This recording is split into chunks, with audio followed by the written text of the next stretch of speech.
Oh, hello guys. Good morning, good afternoon, good evening to whichever time zones are, guys. Welcome to my stream. Thank you so much for coming. Oh my god.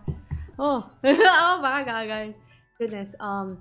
What's the name? Oh, you know, every time, like for example, you know, when I do the gacha intro, you know, when you go in the game, like after the starting soon. After the scene of like the touchscreen to start, you know, and then suddenly it opens the game. Yeah, and almost like every time that part plays, I would run to the toilet. Like every time the part plays where like this.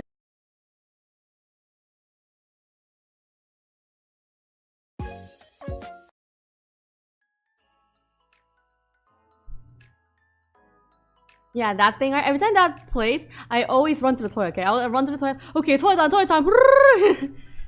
Let me tell you guys. This time I was actually late. I was like taking my time and usually I'll be like, oh shit, oh no.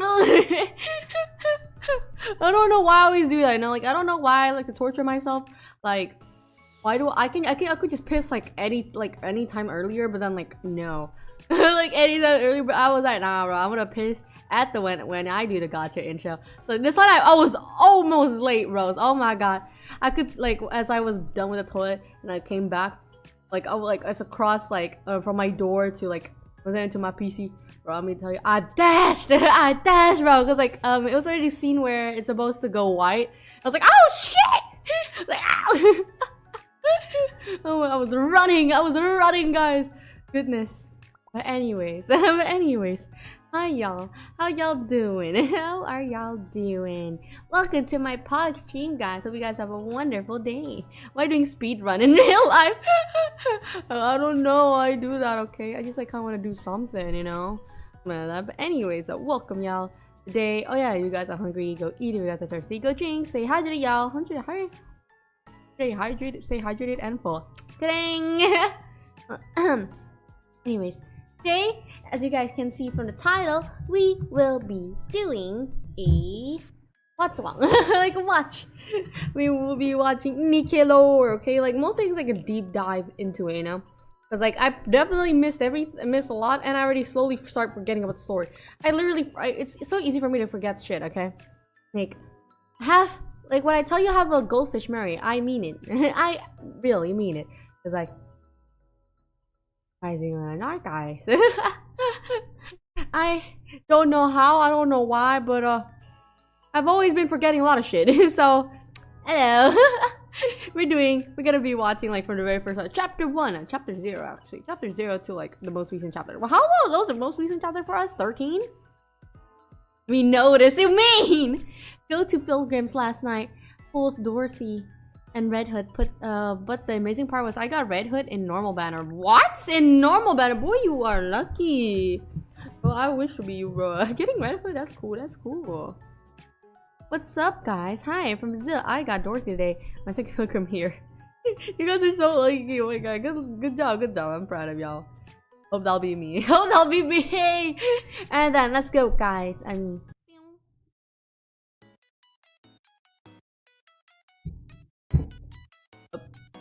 You guys see? Da-da-da-dang. Alright, so we got this, guys. And then I'll bust it open. There you go. Ta-ding! I got here normal banner spending 150 gems! How? How? Teach me how to be lucky. We'll be doing lore dive streams in the future. Yeah, it's obvious why I'm asking this. No, I'm not. It's just for NIKKE. It's not like I want to watch any other deep dives. No. Oh my god. It came out as a bit cringy, but it's worth it. Wait, what? NIKKE lore while Arjuni uploaded a video called The Origin of Wolf Guy. You're getting. They have a lore. Hell yeah. Maybe I should also upgrade my lore. Oh shit, my wings. There you go. Maybe I should upgrade my lore, guys. Like upgrade? What the fuck? I mean update. The heck? Oh my god, I can't do English. What the fuck is English? Ah. Alright guys, let's go. Thank you to Tamayas for sponsoring this series. And I Thank you Tamayas for sponsoring. Number 1. What chapter is this? So, you've seen the hype and decided to take a plunge into the world of NIKKE. I came for tits. I came for tits and here I am. Depressed. Story. Thank you. Whether you be a veteran player watching this video, or a newcomer from the anniversary, this series will act as a guide to summarize all the events that have taken place in the story thus far. Before we can dive into future chapters to come, your background music is still on. Oh my god, thank you for telling me. Woo! Goodness, guys. Oh, you guys can't hear it. Wait, can you guys hear it? Back oh, you guys to can. The start. Alright. Fire, smoke, and the smell of gunpowder. We find the commander fading in and out of consciousness, it's kind of small. while the voice of someone looms over him. They're on the brink I'm only of death, 7, I can't understand any story about. Man, what the fuck do 7-year-olds think about? The commander suddenly finds himself amidst a devastating I need subtitles, okay? Even if the subtitles like auto-generate, I need subtitles, okay? I don't even if I understand the language, I always need subtitles. I mean, you know, sometimes it's hard, you know. I mean, sometimes I can just understand, but like, you know, I just like the idea of having subtitles, like, you feel me, guys? Even almost like every movie, you know, if I were to watch it online, I would put on English subtitles, even if the movie is English. I don't know why. Presumably, everyone on board the vessel has seemed to perish, leaving only the commander and one single NIKKE alive. Rawr. Due to these circumstances, the commander we play as is instilled as a new commanding officer to finish the mission at hand. When you write, your tone influences how readers respond. With Grammarly, just highlight your text and type how you want to sound. Get your I forgot I got the YouTube Premium. We're gonna have ads all the time. I don't know, guys. Ignore that part. What the fuck? Oh, I did not. Was that Grammarly? I got skill issue. Even got a fucking ad from Grammarly, goodness.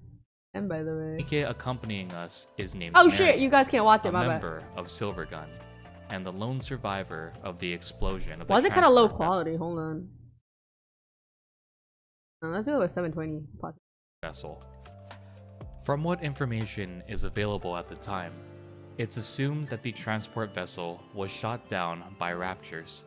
And it was Grammarly. Right time for ad blocker. I don't think it works in YouTube anymore. Like, I'm sure like, YouTube like blocks it so you can't use ad blocker. At a designated location prior to the crash.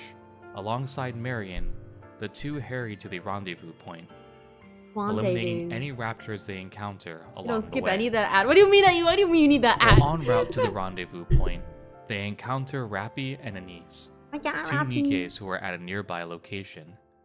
Both Anise and Rappy had also lost their commander, who'd foolishly attempt to engage raptures with human weaponry. Being the only surviving commander, Rappy appoints him to the lead of their squad as well. However, after a short search in the database, Anise finds— Wait, what is us? Wait, what? Hold on, what? That the commander is fresh from the military academy, only having graduated a day Honey. prior. Anise and Rappy were also on a mission of their own, to locate a missing NIKKE squadron that had gone dark nearly 2 days prior. While making their way to the designated coordinates, their commander died in the line of duty. Only the commander in charge knew of their target location, resulting in Rappy and Anise staying idle, where eventually the commander and Marian would find them.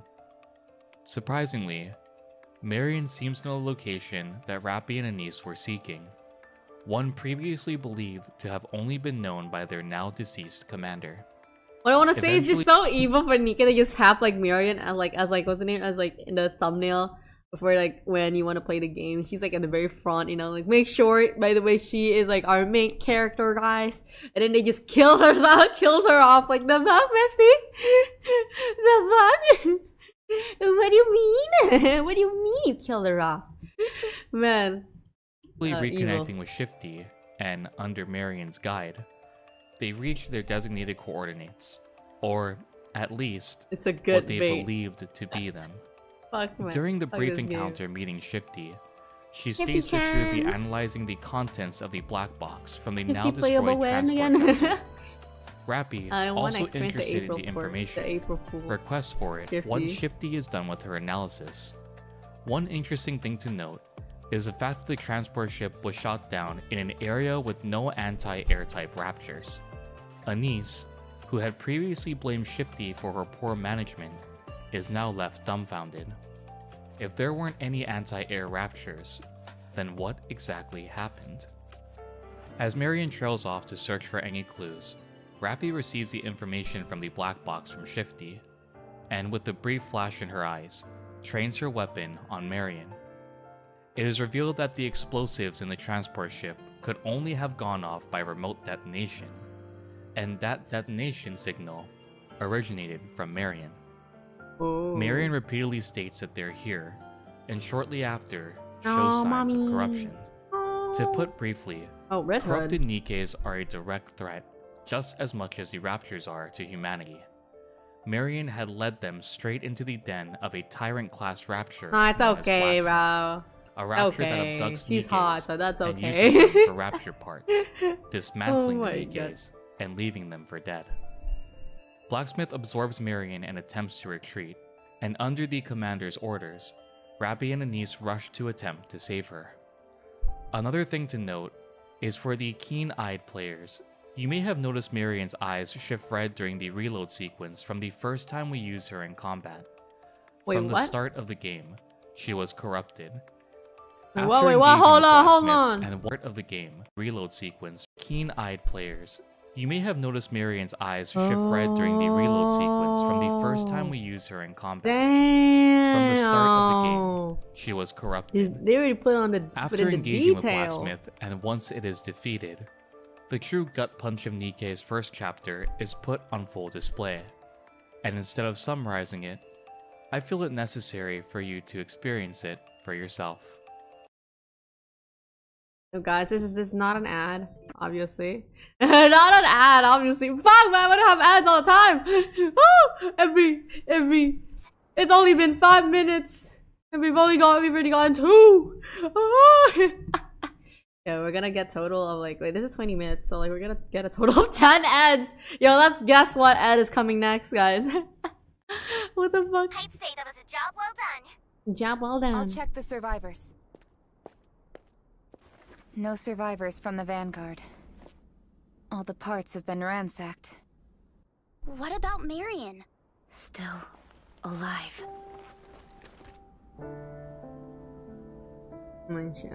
Does she look pretty alive?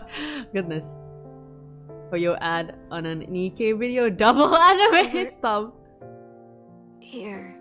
Bro. Here. This is bad. Her brain has already been corrupted. We all know the rules. Any NIKKE who has sustained brain damage is to be disposed of. According to the law, the execution must be carried out by the commander. Oh, my mommy. This pistol is for when we must self-terminate. I have to go. I have to step away for a while. Have a good stream. Alright then, bye Matt. Thank you for coming. Bye bye. Have a great time, bro. Bye bye. Thank you for coming. Perhaps I should do it? No.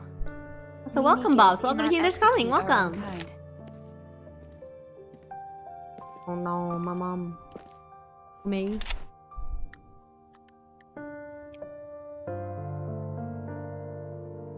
Why did they didn't have to make this. No time to hesitate. They didn't have to make this thing so sentimental, bro. She will probably become a regular soon. We've only met her for like 3 chapters.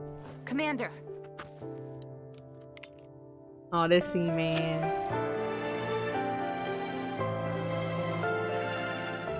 Over here, Commander.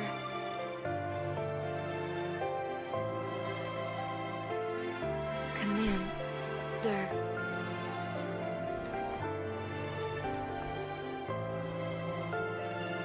Thank you for your bandage.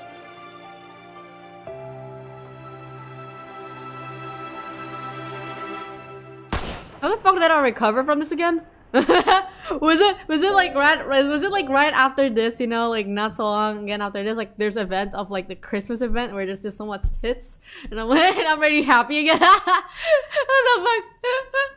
It's like goddamn, this shit is so sad, bro. Oh my god. You only met for about an hour before they do this, right? Like only took like an hour and now like they did not fail to make me so sad.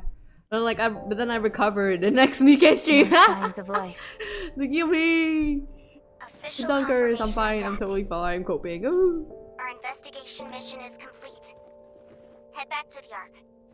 Oh.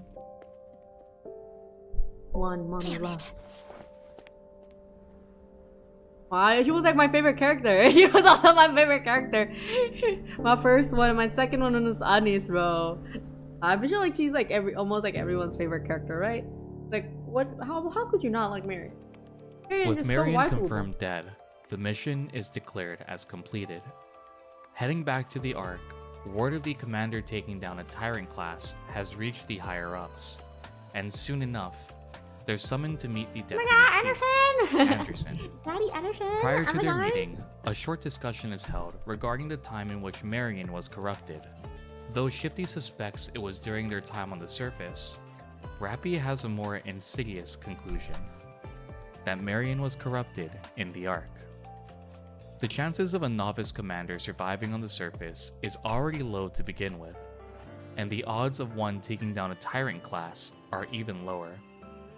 Anderson, upon meeting with him, formally introduces himself and instructs the commander, Rappy, and Anise to head to the simulation room to conduct testing. Before leaving, the commander hits Anderson with a question, one regarding Marian's corruption in the Ark, and whether or not he was aware of it. Anderson's rebuttal is an interesting one, questioning the morals of the commander should someone maliciously enact to corrupt his NIKKE. Leaving Anderson, the commander meets with Ingrid, who conducts the simulation of tests to gauge the commander's ability with his NIKKEs in combat. And once they're finished, real, guys. it is revealed that they're far below subpar, and that the skills. odds of survival for that squad is less than ideal. The main character. Despite this, both Anderson main and Ingrid character. conclude that they'll send the commander up on the surface with the newly formed counters unit to see if they'll perform well in live combat They're really scenarios. testing us. They pick a mission with high difficulty, and they put the commander in a state of pressure, hoping that this causes them to perform as they did on their first mission. With the instruction to return to the surface, the trio sets forth, but not before the introduction of Counter's final member. Neon, a member of Elysian, is instructed by Ingrid to watch over Rappy, Anise, and the commander, so cute. and is to report her I'm a findings back to her. In doing this, she concludes that she's a spy, and proudly introduces herself to the remainder of Counters. Following Neon's addition to the Counters, the commander is sent up to the surface to investigate a power station that's been overrun by raptures. Making a rather messy entrance in, crawling this through years scene, of bro. built-up gunk, I the love group it. finally makes it there, and makes their way into the power station. Ass. Surprisingly enough, the Raptors seem to be operating the place, generating a source of power all for themselves. This comes as a shock to the counters, as raptors are deemed as simple direct-driven machines. They're believed to follow strict orders, but lack the intellect to complete complex tasks such as operating the power facility. This is the first glimpse in the story where we see raptors completing complex tasks, and this certainly won't be the last example of it either. After being discovered, and while trying to escape, Rappy loses her head, quite literally. A precise shot from a raptor decapitates Rappy, tossing her head to the floor. Though mortified, and after being snapped out of it by Anise, the commander manages to escape with Neon, Anise, and Rappy's head from the power station. For real. So long as Nikke's brain remains undamaged, they can obtain a new body and continue on fighting. For Rappy, this is exactly the case. Due to her brain remaining in one piece, they're able to save her, returning back to the Ark without any further casualties. Upon returning back to Anderson, the counters learn that they will be banished from the Ark and sent to the outpost. The outpost is one of the few human-controlled settlements on the surface, and also in-game is the area we venture to for all our random encounters. Their mission was to investigate the power station. However, in the kerfuffle that followed the ambush by the Raptors, the power station was damaged beyond repair. 2 months of power that could have been used for the Ark was now gone, and their mission was deemed a massive failure. Tahu kan, cuci muka pakai sabun bikin kulit kering. No, guys.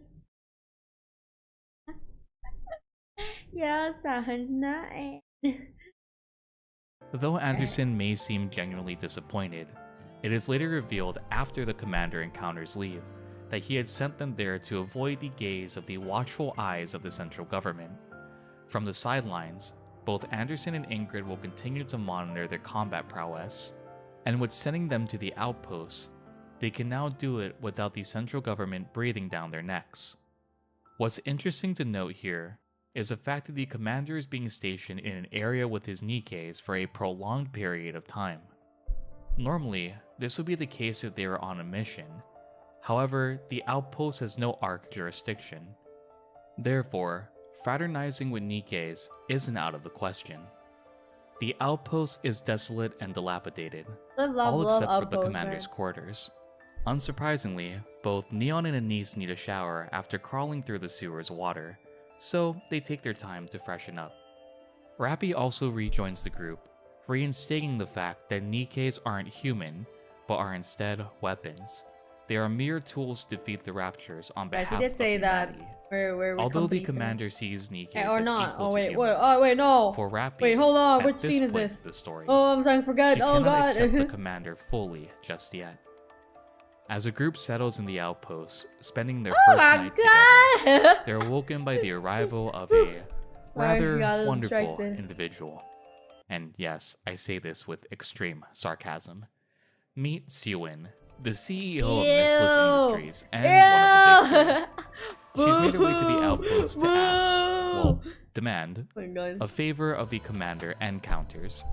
Bringing along Wardress, a squad composed of Uni and Mihara, she instructs the group to bring back a rapture from the surface. Syuen, displeased by the commander seemingly not knowing who she was, also decides to do a little display of dominance over the commander encounters. I'd go so far to say this is just a god complex, but we're leaving my opinions out of this recap. Commanding Uni to bring the commander to his knees, Syuen steps on him and begins kicking him, saying that he should know his place, which, in this case, is both literally and figuratively beneath her.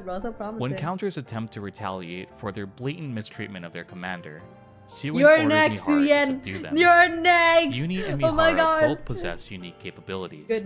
Uni can control other senses, toggling them on or off, while Mihara can swap senses with human or Nikkes. In this case, she swapped her senses with counters, instantly subduing them. Despite this, the commander rises to his feet, demanding an apology from Syuen, and in retaliation, Syuen orders Mihara to swap senses with him. Against Mihara's wishes, Syuen proceeds to unload a round into Mihara's abdomen, causing the commander to stumble. However, he continues to approach her. Syuen proceeds to fire 6 more rounds into Mihara. Oh, this bitch is but crazy. to I no forgot how avail. crazy she was. The What commander the fuck? grips Syuen by the collar, and just as she's about to Okay. cave in and Why is it pretty apologize, he passes out. Once he comes to, it is revealed that both Counters and Wardress will proceed to the surface in pursuit of a rapture Syuen wants captured. They only have 2 days to do this, so without further delay, they embark to the surface. It appears as though Syuen, after reviewing the track record of the commander encounters, sent them up to the surface to track a unique rapture. Codenamed Chatterbox, this elusive rapture has been evading the watchful eye of Wardress for some time now. Rappy uncovers the fact that Mihara and Uni had run through at least 40 commanders prior to teaming with Counters, and even so, they had nothing to show for it. Chatterbox also displays a high form of intelligence, something completely foreign to raptures, at least according to Mihara's account. One peculiar thing to address is how multiple raptures up until this point in the story have specifically targeted Rappy, once when she was decapitated, and a second time in this chapter, where history nearly repeated itself. It's almost as though they're directly focusing on her, but luckily, her teammates are there to defend her. After a short period of further tracking and some rewards from Mihara, What the fuck, stakes man? seem to rise even further. Oh, that thought that was so fucking There's a sense weird. of looming danger afoot. Not only had Chatterbox displayed forms of intelligence, but Raptures also had ambushed a group as well. This is entirely foreign behavior for them, and both Wardress and Counters feel as though they should not push their luck any further. But they cannot go back. Syuen, being the little arrogant shit that she is, planned for Well them to said. return empty-handed. So, she did what any good CEO would do, and decided to forge evidence outlining the commander's betrayal of the Ark. Fuck you, Perfectly bitch. sound judgment if you ask me. She had forged documents of routes the commander would take in order to topple the Ark and the central government, and of course endorsed it all with a forged signature by the commander. Dangling the evidence as blackmail over their heads, the commander is forced to proceed with Counters and Wardress, practically continuing their suicide mission. Despite the danger, it seems that they have no choice but to push onwards, until they uncover the identity of this elusive rapture. If Syuen spent this much energy and manpower to capture it before, surely it's something unlike anything they've seen thus far. For now, it's clear that everyone must stay alert and on their feet.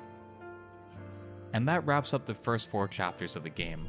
From the commander's first What is it, action all the way to their most dangerous mission so far in the story. This series aims to outline. Damn, can't believe her 20 minutes has passed already, guys. Goodness. Hi guys. So No, not hi guys. There's no hi guys. Oh shit, stop talking. Welcome back to the series.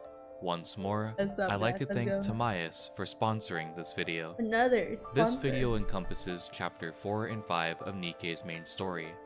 Let's get right into it. As we enter chapter 4, Counters continues What? I on- just realized. What? Anis always had a what? A clip on her hair?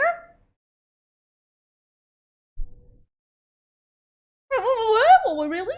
I never realized that. Since when? Since when she had a badge, like a pin on her hair? What? Syuen's orders to I- retrieve what? a special rapture. I didn't. What? I Alongside didn't know Mihara this. and Uni, they come across a good stopping point to No, camp wait, for hold the on. night Let's and settle give- down. Let me look at her model. After they're done setting up, Anis and Mihara end up having a conversation about each other's teammates. Come the next morning, we see the commander being used as a human mattress for Uni. I would who be is a drawn human to mattress his any warmth. time for any And- NIKKE's man. Please, keep on me. Alright, listen, come here, you Yeah, she degenerate. does. Oh shit, I never noticed either. That's probably because I don't pay attention to her head. Yeah. Hey, yo. Oh shit, we just got exposed, man. Caught in 4K that we never really paid attention to her face, or her head. We focused on something else. Hey, yo, shit, man. Type would in the comments if you wish this were you. I know who you are. Moving forward, continuing their search for Chatterbox, Uni holds the commander's hand, refusing to let go. For some reason, she is drawn to his warmth, and it is revealed that physical contact with someone is how Uni can feel anything.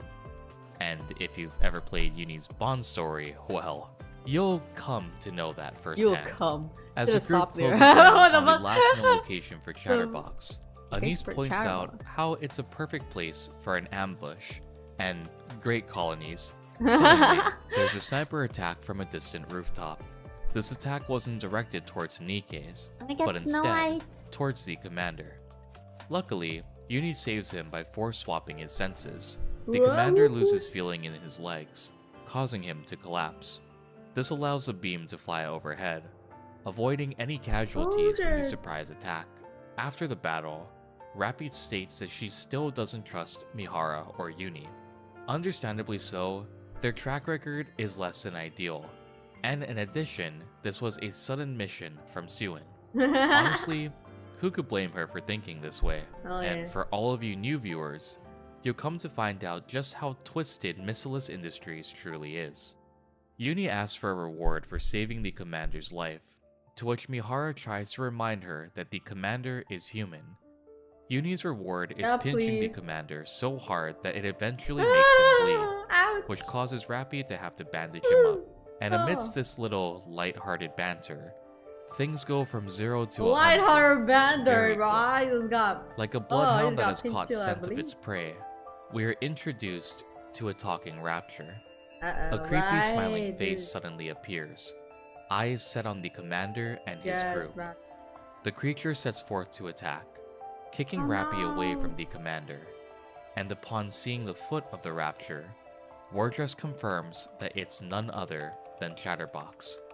It would seem Chatterbox has a peculiar interest in the commander too. Oh, why were they also Mihara interested wastes in no me? time and spring into action know, using their I'm- abilities I to know I'm the temporarily main disable character. Chatterbox. It appears they have the upper hand, and just as the team thinks the battle is Like her won, for all the M out there. Chatterbox suddenly flips Fuck, the you're script. right. Also, hello, Chris. Defeating Welcome both to the Uni showing. and Mihara, Uh, Chatterbox you once are more watching focuses his Nikke attention lore on the video. commander. Story summarized. Rappi, having Or, like, recovered from her everything more attacker's detailed than blow, story. regroups, ready to defend against the monster before them. Chatterbox seems rather pleased with these events, and proclaims that it's his lucky day to see Red Riding Hood in the flesh. Red Riding Hood is one of 5 fairy tale models, and trust me when I say this, the fairy tale units are extremely important to Oh, this they're story. called fairy tale units. What follows is the introduction to one of my favorite characters in this entire story, and a face you'll come to love as we continue this series. As the commander tries to reason with Rappi about staying to fight, Chatterbox flings him in the air with his tail. Yikes. This immobilizes the Up we commander, go. resulting in his right leg being broken. Oh. Just as the counters are We've about been to through make so their much for final what? stand, a voice suddenly rings out from the distance, before a gaping hole appears in Chatterbox's body. That's their names, Here, yeah. we are I always to notice their Snow names, White. right? Because like their names are like from like fairy tale shit like that. But like I never really realized like wait what? They're like that their group is called. What was it called? What was it called again? The, yeah, whatever. I didn't know that the group was named that. Shit, why did I press that? Taking aim with her anti-ship rifle, Snow and White, yes, Rapunzel, she's literally holding Riding and using a Hood, weapon yeah. of this caliber. She proceeds to fire over and over again. Although Chatterbox possesses regenerative capabilities, he is unable to keep up with Snow White's onslaught. Successfully rescuing the group, Chatterbox flees, and Snow White instructs the group to go home. But before they can ask her anything else, she vanishes. With Chatterbox retreating into hiding once more, the team starts to move over to the radio tower in hope of getting a signal to call for help. Wardress and the commander are in very bad shape thanks to their encounter, so they waste no time in getting there. Along the way, the group can't help but question what they just saw. Upon arrival at the radio tower, Rappi is able to contact Shifty, who in turn wants to speak with the commander urgently. Shifty isn't happy with the commander's actions, and for entertaining Syuen's little games. This was an unofficial mission, something that could have easily gotten the entire group killed. Our story could have ended right here, and it's all thanks to Syuen's selfish decisions. Fuck you. Shifty sets up an extraction God point, damn it, no. a runway 10 minutes away from their current location.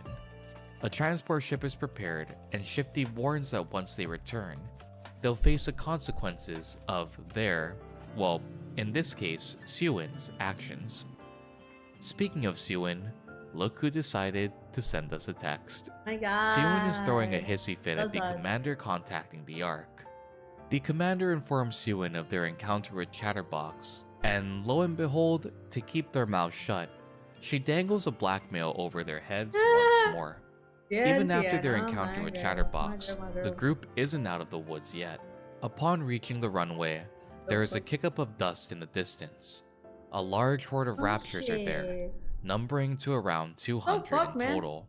Look, we all Although the survived for some transport reason. ship is How the fuck? arriving to retrieve the group, they are still faced with the impending danger of the What raptors' did I do to onslaught. deserve all this? Anti-air Fuck type you, raptors Suya. prime their weapons to fire, Everything is sweet as intending on fuck. shooting the transport ship down. But to everyone's surprise, a flash of light emanates from the ship, destroying the anti-air weapons raptors. From that distance, there is only one team it could possibly be. The transport ship didn't just have any NIKKE unit, but Elijah's strongest squad, the Scouts, also known as Absolute. After defeating the Rapture Horde, we are introduced to happens when Enhwa, you're protagonist, Emma, man? and Vesti, all of whom already seem acquainted with Rappy. While Emma and Vesti express their happiness to see Rappy again, Enhwa, as she always is, seems quite moody. Wait, what? She points out how Rappy is like a bad luck hold magnet. Seems quite moody. Emma? Since when did Emma have? Wait, I have long hair.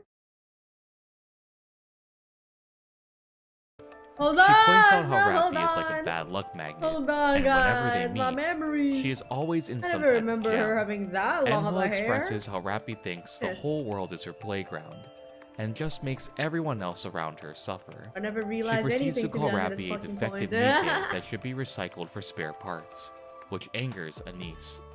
She then urges everyone to get a move on, and onto the transport ship they go.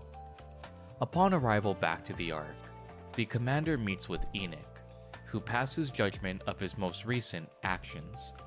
The commander is banned from all operations for 2 days, while the two NIKKE leaders, being Rappy and Mihara, are sentenced to have their memories erased via a mind wipe. Oh, Yes, innocent. Counters and Syuen's own NIKKE squad Should pay take the attention to fall the for head. her actions. It's hard, man. But being You the can't prim make and it. proper princess that she is, And she I have doesn't to, own like, up to say anything, that? even though this is all Not her my fault. fault. They make something dumb. Syuen doesn't see a problem with a few Below the head NIKKEs looks getting so their brains interesting. scrambled, because, of course she doesn't. An egotistical maniac not having sympathy for others surely doesn't real. surprise anyone watching this video. To Syuen, NIKKEs are weapons made to serve humans.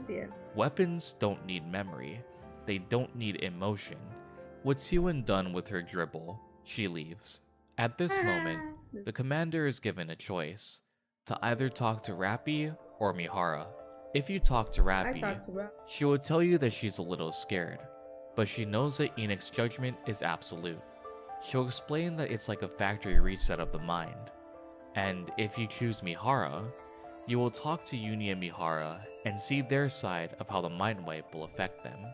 Uni is understandably angry because she feels the commander had lied to her. But Mihara tells the commander that they tried their best. Mihara asks Uni to complete her again once her mind is erased, and to make her into the Mihara that Uni once loved.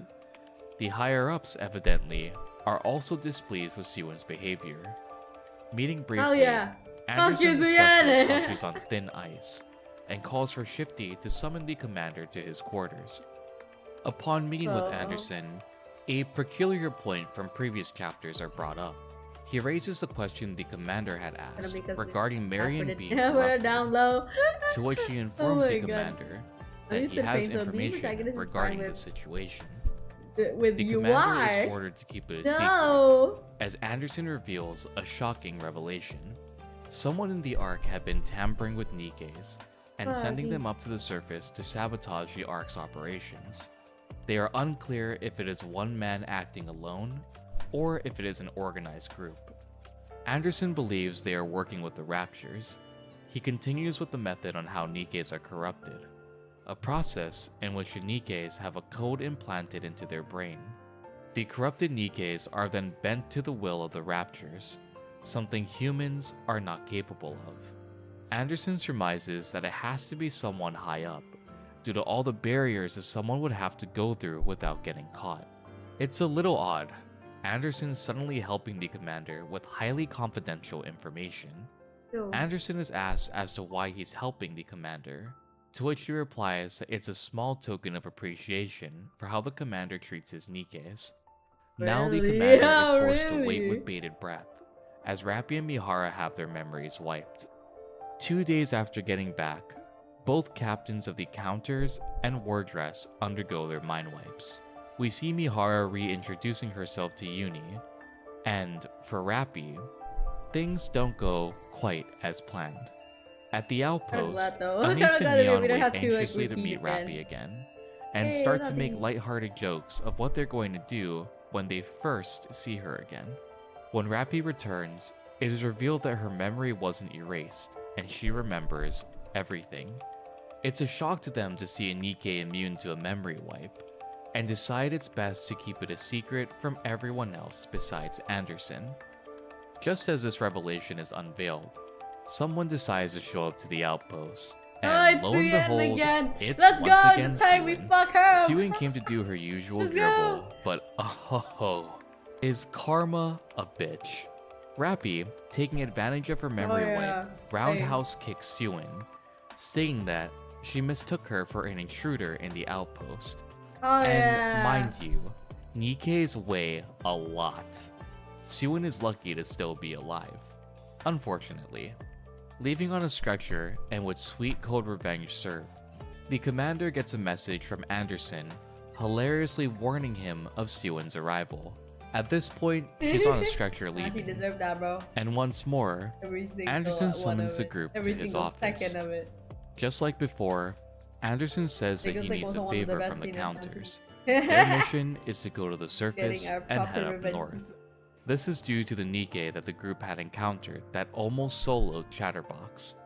She was spotted in the north, and thus you're sent to link up with her, inquiring about Chatterbox's whereabouts.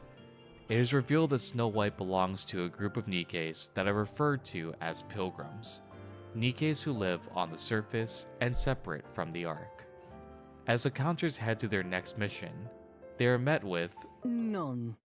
Hey, No, that won't be necessary. Voila! The best Exactement. character. I am the CEO of Tetraline, the greatest showman in the entire Ark. Tetra's CEO, Mustang. He provides them with a pass and the way to activate it, through dance, funnily enough. With this, the Counters set forth to their next mission. The commander and Counters find themselves in an unforgiving cold region. Oddly enough, it's cold yet inviting. Being raised in the Ark, it is bewildering to see a real winter environment, not an artificial one that they're used to back home. As the team continues onward, they can see a storm on the horizon coming in. With the help of Shifty, they are guided to a shelter to avoid the impending snowstorm. Just as the team is almost about to enter the bunker, they are ambushed by Raptures, and upon the end of the battle, one decides to self-detonate, sending a shockwave which causes an avalanche. Desperately, Rappy tries to take hold of the commander, but it's already far too late.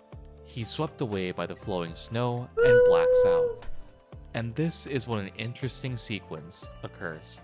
We enter the memory of the commander when he was a sickly child in the hospital. We see a girl with a big bow and a teddy bear inquiring why he's there.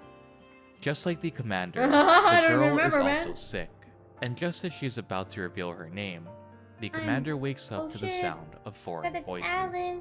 Two figures are looming over her and rescue the commander from the frigid cold.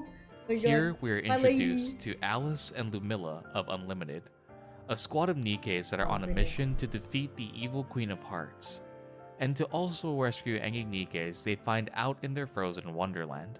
Unlimited asks the commander if he's here to help defeat the evil Queen of Hearts. Alice and Ludmilla are definitely a unique bunch, to say the least. Upon seeing the commander's brace on his leg, Alice asks what it is, to which the commander jokingly replies that it's his legendary weapon. She takes this completely seriously, excitedly dubbing the commander as Rabbity, the one who would take down the Queen of Hearts. Upon discovering another bunker, and after Alice falls asleep, Ludmilla tells the commander the real purpose of their squad. They're a sort of Pathfinder group, sent up to the surface to rescue any NIKKEs and send them back to the Ark. Upon hearing the commander's plan to visit the research facility, Ludmilla says that it's a suicide mission due to the facility being overrun by raptures. The commander backs this statement, saying he's doing it to track the Pilgrim, Chatterbox, and avenge a dear friend that he had before who died. Ludmilla asks if this friend was a NIKKE, to which the commander affirms. Ludmilla questions the commander's judgment as to how he can view NIKKEs as friends. The research facility, according to Ludmilla, has all the information they need on Pilgrim, and once Alice wakes up, the group sets out on their journey once more. Once outside, the commander can hear gunshots in the distance, and hilariously, Neon had been firing her gun into the air, hoping it would reach the lost commander. With Counters and the commander reunited, the team closes in on the research base, and takes a look around to try and figure out how to get inside. Security is tight, and nothing gets in or out without the Raptures knowing. Upon making the choice to go broke against the Raptures, Alice asks if the Counters are the commander's aforementioned teammates, to which the Counters confirm. According to Ludmilla, this fortress is one that has impenetrable defenses. Normally, no Rapture would be able to get in. However, due to years of wear and tear, the facility became outdated, and some equipment began to malfunction. The defense system also seems to have been taken over due to Raptures hacking the system, an ability which, once more, is something Raptures should be entirely incapable of doing. The group decides to exploit the facility's weak points, and upon entering, they wait with bated breath to see if the research facility harbors any information of the mysterious Pilgrim they'd encountered earlier. Up until this point, Snow White is the strongest NIKKE that we've seen, while Chatterbox is the most dangerous Rapture. Two powerful forces colliding, and both so elusive that little is known about them. What started as a simple transfer of power in Chapter 0 has now turned into quite a rabbit hole of mysteries in this world. And trust me when I say this, it only gets deeper. Did you remember all the events of these past two chapters? Yeah, I'm ready. Or is this your first time listening to it? Be sure to let me know in the comment section down below. Thank you all for joining me. Chapter 6 and 7. Let's go. We're moving fast, guys. Video. Oh, okay, now it's 30 minutes. Only chapter 6 and 7 is 30 minutes, guys. Damn, they're really putting in like the. I wanted to thank all my new channel members for supporting this series. If you'd like to become a channel member, be sure to hit that join button down below. Hello everyone, and welcome back to the series. We have a lot to cover this episode, and I hope you all enjoy it. Picking up where we left off, Counters and Unlimited make their way into the research facility. The security system seems to still be operational, and there's a heavy metal door blocking the group from entering. Neon has the bright idea to knock the door down with sheer force. Yes, Neon. Great plan. Yeah. The door Good itself idea. is around 40 centimeters thick. Or for my fellow Americans, in freedom units, that's 15 inches thick. What the fuck? That's one thick boy. Although the door seems to be impenetrable, the commander has one more ace up his sleeve. The card Mustang previously provided is the Counter's ticket in. Oh yeah, so it's time for the dancing. commander to bust a move. The commander breaks it down boogie-woogie style, and the card glows, allowing the group to enter. Oh yeah. Ludmilla and Alice are absolutely bewildered by the commander's smooth moves, and compliments his dancing skills. Proceeding into the research facility, the group notices that most of the place is still the same as it was before the Raptors took it over. Ludmilla directs the group towards the terminal, urging them to use it. Anise being, well, Anise, thinks it's a trap. To defer this thought, Ludmilla shows him that any electronic she touches short circuits, obliterating any suspicions Anise may have on Ludmilla pulling a fast one on them. Honestly, thank God I don't have this issue. How am I gonna swipe away my life savings on NIKKE if my phone dies just by me touching it? That's really Very sad though, that's Ludmilla. really sad. Very sad. It's also important to note, at this point in the story, it is entirely unknown why this phenomenon happens with Ludmilla. With suspicion squashed, Ludmilla provides the commander with the password to gain access on the terminal, the password being Wonderland. As the commander dives into the terminal's contents, he uncovers another set of files blocked by yet another password, to which Ludmilla provides Super Ultra NIKKE. A little fun fact regarding these passwords: when the game first launched all the way back in November of last year, many players attempted to use these two codes as actual CD codes to attempt to gain gems. It was rough back then at NIKKE's start, bro. We needed all the help we could get. The new password unlocks a map of the surrounding area. The map displayed instances in which pilgrims had been spotted, the date of said spotting, and the route counters could follow in order to cross paths with them. The route in which this pilgrim is taking, getting all the girls by all the dancing. Snow White, seems to display that she is tracking something. They follow a normal route every time they're spotted. It would seem they're seeking something they lost. For the time being, Ludmilla doesn't disclose her reasoning for tracking this pilgrim. Rappy suggests the group stops before pressing onward to their next destination. While Ludmilla shows the group a place to rest, the commander attempts to contact the Ark, which still proves to be a fruitless endeavor. Even though alpha particles are quite low, communications still seem to be down. There are stories of monsters, or in this case, raptures, buried in the ice. Something Ludmilla guesses could be the reasoning behind the communication jamming. The group is about to sleep, Alice cuddling up to the commander, warming him due to her immense body heat. And you know what time it is. Let's play that game again, viewers. Are you horny? Type rabbity in the comments if you'd love for Alice to snuggle up with you two. Alice generates a lot of heat. Due to her immense body heat, her suit acts as a cooling agent to keep her nice and comfy. Before the commander can drift into slumber, Alice remembers that they need to check on the sleeping princesses. Although Ludmilla says it can wait, Alice objects due to how long it's been since they've been checked on. With this, the group suddenly moves out. And this is where the dark aspects of NIKKE are put on full display. The group comes across a place full of capsules. Capsules containing fragmented NIKKE bodies, neither dead nor truly alive. In a hauntingly innocent way, Alice introduces you to Princess Bluehair and Princess Yelloweye, two of the fragmented NIKKE bodies, stuck in slumber in a cryogenic state. Ludmilla proclaims that they will wake them one day and go to Elysium together. Ludmilla explains that most of the NIKKEs that she has come across to rescue have had one thing in common: missing brains. For those of you new to this story, NIKKEs are entirely machine, other than their brains. These NIKKEs in Ludmilla's care are missing the only remaining thing that made them human. That's scary. The reason behind the NIKKE's missing brains is also haunting. Ludmilla suspects that the NIKKEs have taken their own brains out to keep them in a safe place while faced with their impending demise. In this world, so long as a brain remains undamaged, they can be transferred to a new NIKKE body. This is the reason why places like brain farms exist in this world. I did warn you, the story can get incredibly dark.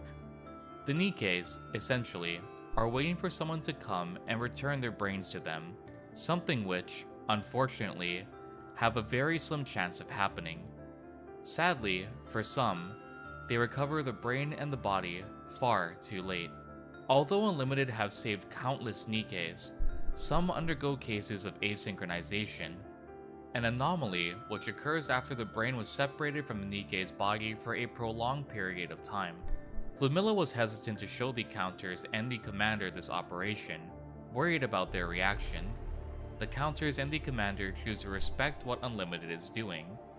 It's completely selfless, something which they weren't instructed to do, but execute nonetheless. With the knowledge of Snow White's whereabouts now in the hands of counters, they part ways with Unlimited. And before leaving, Lumilla has one piece of advice for the commander. Encountering something unfamiliar can feel like two worlds colliding. They seem utterly alien to you, and with that comes a fear of the unknown. But you must never destroy each other, no matter how insurmountable your differences may seem. No matter how much it seems your fear will consume you. You must learn to appreciate the world of others, even if you have to give up a piece of your own. What you must never do is destroy someone's world, for all of them are precious. And all of them are someone's home. Bidding farewell to Unlimited, the counters leave shortly after, soon arriving at their designated checkpoint. This is a good spot, according to the map they saw earlier, where they could possibly cross Twitter, paths and they can't with handle Snow any White. different. Continuing onward, Bro, the group sees how a you body bringing laying in Twitter the snow here? in the distance, And Twitter and is this wild. is clearly You a know you're trap. fucked if It you would be end an up in appropriate Twitter, time bro. for You're Anise like to claim it disgusted as in so. Twitter, you're fucked. Suddenly, the body explodes, causing an avalanche, and just as before, shit. Rappy attempts to It save the was a commander, trap. but to no avail. The rushing snow sweeps the commander away, where he is Again. soon met with a familiar creepy Again, smiling face. we're lost Unable again. to fight back With or them- resist, with worse. the commander blacks out Getting shortly the after. Chatterbox. The commander regains consciousness with a pounding headache, all while being in the grasp of Chatterbox. He's holding the commander hostage, and intends to force information out of him. Chatterbox inquires about the commander's NIKKEs and if they've been enhanced in any way. Understandably so, the commander doesn't know, and bam! Chatterbox snaps one of his fingers. This man has been a commander for, like, what, a week? Yeah, no. This guy has awful luck with things like this. Man, Chatterbox poor then commander asks went through if the commander was sick as a child, directly recalling back to the commander's flashback in the previous So chapter. how did you know? This time, the commander answers yes, to which Chatterbox smiles, pleased with his reply. Chatterbox then offers the commander to go with him, but when inquiring where, Chatterbox doesn't answer. Although the commander's choices in the story are sometimes stupid, okay, sometimes he's just downright fucking idiotic, he actually devises a pretty solid plan in this scenario. Knowing Chatterbox wants him alive, he bluffs that he can blow himself up and demands Chatterbox answer 2 questions or he'll detonate himself. Chatterbox, after a heavy what a pushback, Chad. agrees. The commander finds out that the map in the research facility was planted by Chatterbox, and that he purposefully misled the commander since he knew the group was looking for clues regarding the pilgrims. Again, this is a great moment for the commander. His second question is a point-blank one. He asks if Chatterbox has a mole in the Ark, to which he replies yes. However, he doesn't say who it is, considering the commander had used his 2 questions up The already. face is main character of a The harem commander after tries all. Of course bluffing he's gonna once be more, dumb. but this Bro. time, Chatterbox calls him out on his lie. It seems that the commander is in a bind that he can't escape, but oh, does the GOAT make a comeback? Just like before, a shot rings out in the distance, the same shot the commander heard when they first encountered Chatterbox. The same pilgrim as before re-emerges, and this time, she isn't letting Chatterbox escape that easily. The pilgrim begins firing without hesitation at Chatterbox, bombarding the creature with an assault of gunfire. Chatterbox is forced to retreat further back, an area he thinks is safe from the onslaught of blasts from the pilgrim. Being rescued by the pilgrim, she asks if the commander is alright. It's been a long time since someone called me that. Snow White agrees to help him fight Chatterbox on one condition, that the commander forget what he's about to see. Furthering this statement, Snow White states that The world cannot know of us until we have completed our mission. this mission Snow White refers to isn't one goal her group collectively shares, but missions each one of her allies have that they'd like to come to fruition on the surface. With Snow White as backup, she begins her encounter with Chatterbox. Pilgrims. Bunch of obsolete relics. I want to do my job Be first. gone, you okay, then. blasphemous Bye-bye, creature. bye-bye. They're coming. You do not belong here. Encounter! To absolutely no one's surprise, Snow White ends the battle on top, being able to neutralize Chatterbox. He is on the ground, writhing in pain.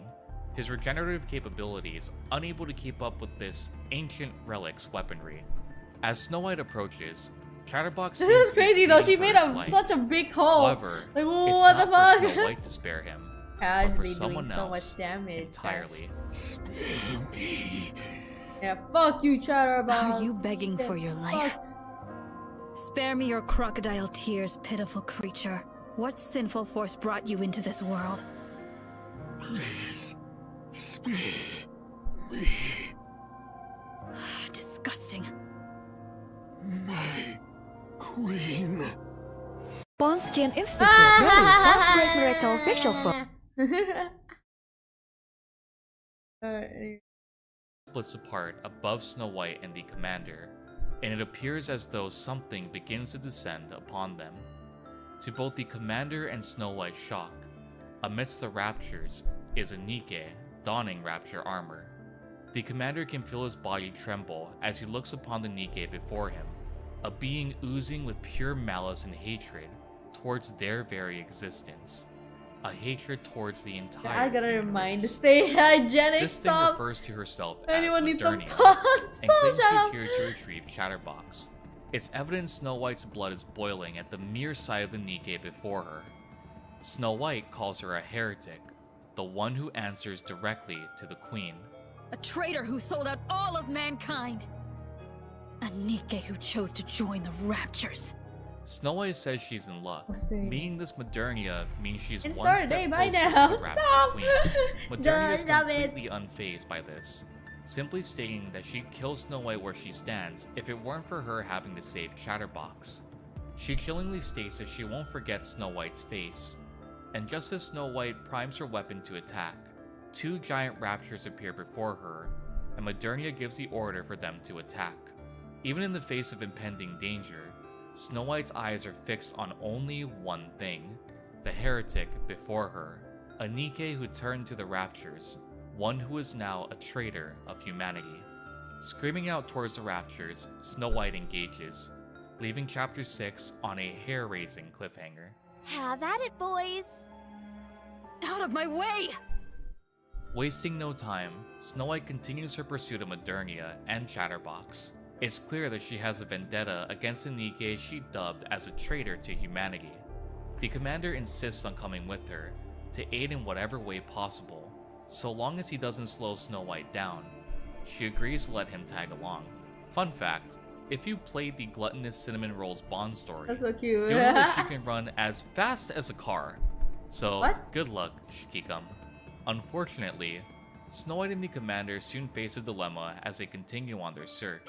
The commander, being only human, eventually will need to stop and rest. A vicious snowstorm is picking up, making the tracks nearly unrecognizable in the snow. Snow White suggests they stop to rest, which the commander urges against. Once preparations are done and Snow White settles down with the commander, she begins to clean her weapons arsenal.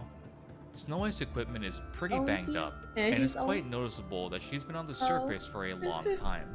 Upon asking how long her equipment had been in this state, Snow White replies that though she doesn't know the exact amount of years, it's been that way since the first Rapture invasion. Yes, this NIKKE in our modern timeline was alive during the first Rapture invasion, when humanity began their conflict with the Raptures. Although Snow White states it was a few decades that have passed, it's been A few decades more like a has passed. century How since old that is she, point in though? time. My She God. seems despondent, saying that she doesn't want to talk about the first invasion any further, almost as though she harbors memories which weighed down on her from that period in time. And trust me, dear viewer, this character is far more complex than she appears. Changing the subject, Snow White inquires about who exactly the commander is. Chatterbox doesn't just kidnap anyone, and she finds it highly suspicious how the commander can achieve feats a normal human should be incapable of. The two continue moving, avoiding the harsh conditions of this frozen God damn, environment. it's so cold. Snow White man. feels that little to no progress has been made, and she asks if the commander is in good enough shape to continue. The commander, evidently, is getting worse with each passing moment. Injured from their previous battles and fighting against the frigid cold, he's quickly shutting down. Snow White urges the commander once more to go back, but in his condition, she realizes that's nigh impossible. Snow White instead tears a piece of her coat and hands it to the commander. Her outfit is a special thermal coat, which helps insulate the commander and keep him warm. Normally, this would be too much for a normal human to bear. However, in these frigid conditions, it helps to warm him up over anything else. Despite being on the surface for a long time, Snow White is still a NIKKE, and protecting humans is her top priority. For all of you new players, you'll see that echoed clearly from Snow White in both Overzone and the Red Ash story. One thing is puzzling to the commander. A NIKKE of Snow White's caliber would definitely be of great use to the Ark. And keep in mind, the Ark hasn't successfully recaptured a single square foot of the surface. And yet, here Snow White is, fighting against the strongest of raptures. But not just fighting against them, pushing them back. Not losing, but rather overcoming the seemingly insurmountable enemy. The commander asks if Snow White ever thought about coming back to the Ark, to which Snow White dryly replies, no. To Snow White, they still have a mission to complete, and returning to the Ark would echo the mindset that failure is acceptable, which is completely against Snow White's morals. Even with the commander reassuring that they'd be welcome back with open arms, Snow White digs her heels in further. To her, it doesn't matter if they'll be welcome back.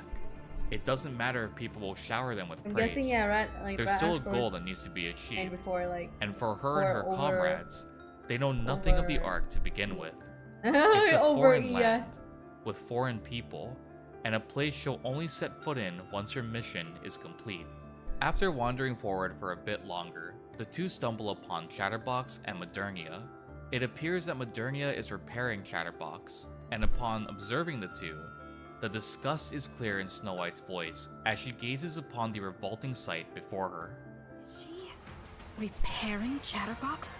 They're awfully chummy, aren't they? Snow White wastes no time, telling the commander she's going to rush in, guns blazing. She instructs the commander to hide, but before the two can separate, Modernia comes between them. The heretic, almost smugly, taunts the two about how she let them live due to sympathy for them.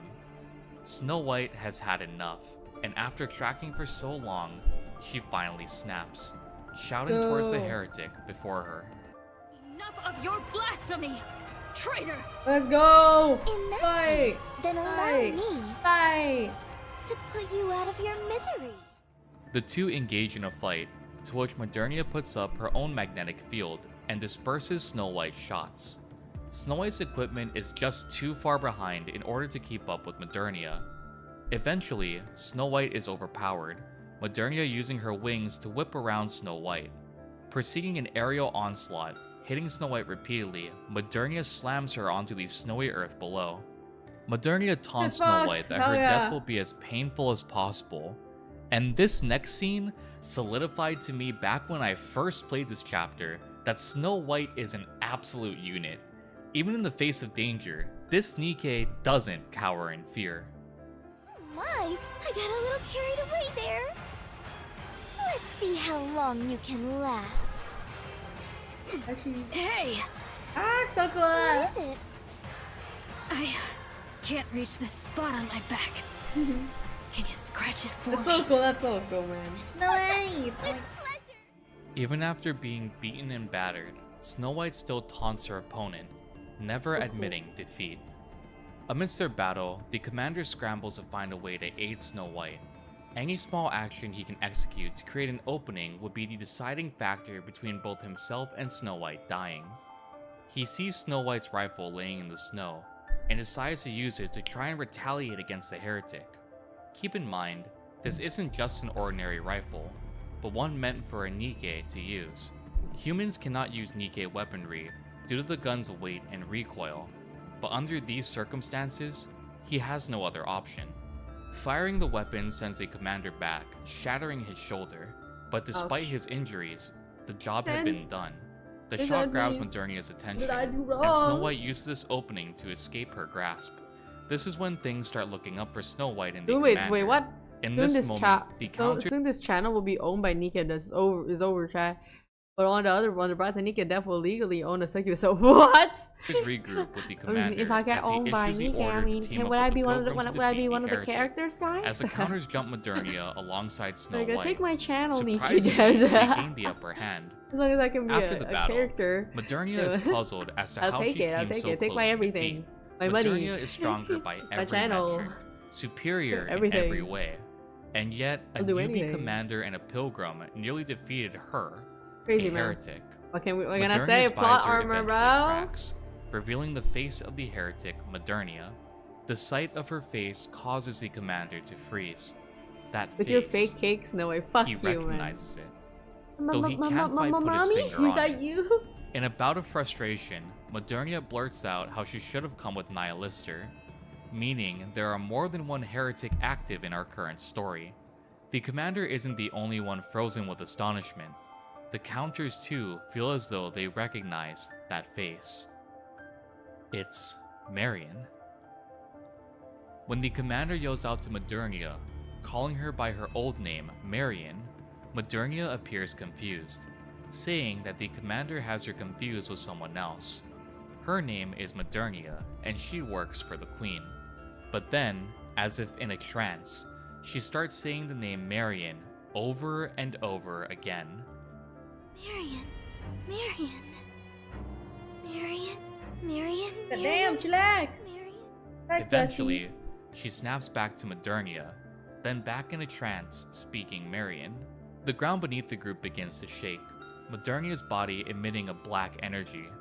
She is still in a trance, and starts her first monologue from when the commander first met her. I'm Marian from Squad Silvergun. Pleasure working with you. The shaking grows more aggressive, and the black light intensifies. The commander, reaching his hand out, calls out to Marian once more. This time, she looks as if she remembers. Marian calls out to the commander with tears in her eyes. But before the two can reunite, the black energy explodes and knocks everyone unconscious. Mommy! With that, the biggest twist of NIKKE's story, so far, is ended as swiftly as it was revealed. The commander The slowly fuck? comes to in a bunker, That surrounded by nerd? counters and Snow White. He finds out the blast had knocked everyone out, injuring everyone within its radius. The storm outside is so severe that being rescued would be next to impossible. The commander suggests going out to call for help, but due to the snowstorm, their comms are jammed. Rappy advises against this, saying the commander wouldn't last 5 minutes in that environment. Nobody. Welcome to The counters are too banged up to move out, and Snow White's leg is also injured, immobilizing her as well. Seeing no hope in sight, the commander removes a brace from his leg, handing it to Snow White. The brace he was wearing was meant for NIKKE's to begin with, and seeing as Snow White is the least damaged, with this brace, she should be able to move out and seek help. Snow White, holding true to her morals as a NIKKE, takes the brace and equips it. She asks if the counters trust her to return, to which everyone agrees. Snow White wastes no time and sets out into the snowstorm, seeking any aid to save the commander and counters. Technically, you got Marian. 3 hours pass, and the bunker is she looks a slowly bit beginning to different, fill with but- snow. Hey, Marian is Marian, Anise, bro. I'm once glad to have my more, mommy begins back. dooming about how it's been a long time since Snow White left, You got and that Modernia, no yeah. help is coming. You know, could you I wish like I would see her just more later shut on up? in the future. It's been 3 hours, and you guys aren't exactly near the arc, so be a little more hopeful. Honestly, Anise is one of my favorite characters, but recounting these chapters just made me remember how much she's just a negative Nancy in the beginning of this story. Just like me for real. And then Anise starts to badmouth Snow White. God, this was such an annoying chapter with her. The commander, trying his best, is slowly losing consciousness due to the sheer cold of the harsh environment that he's stuck in.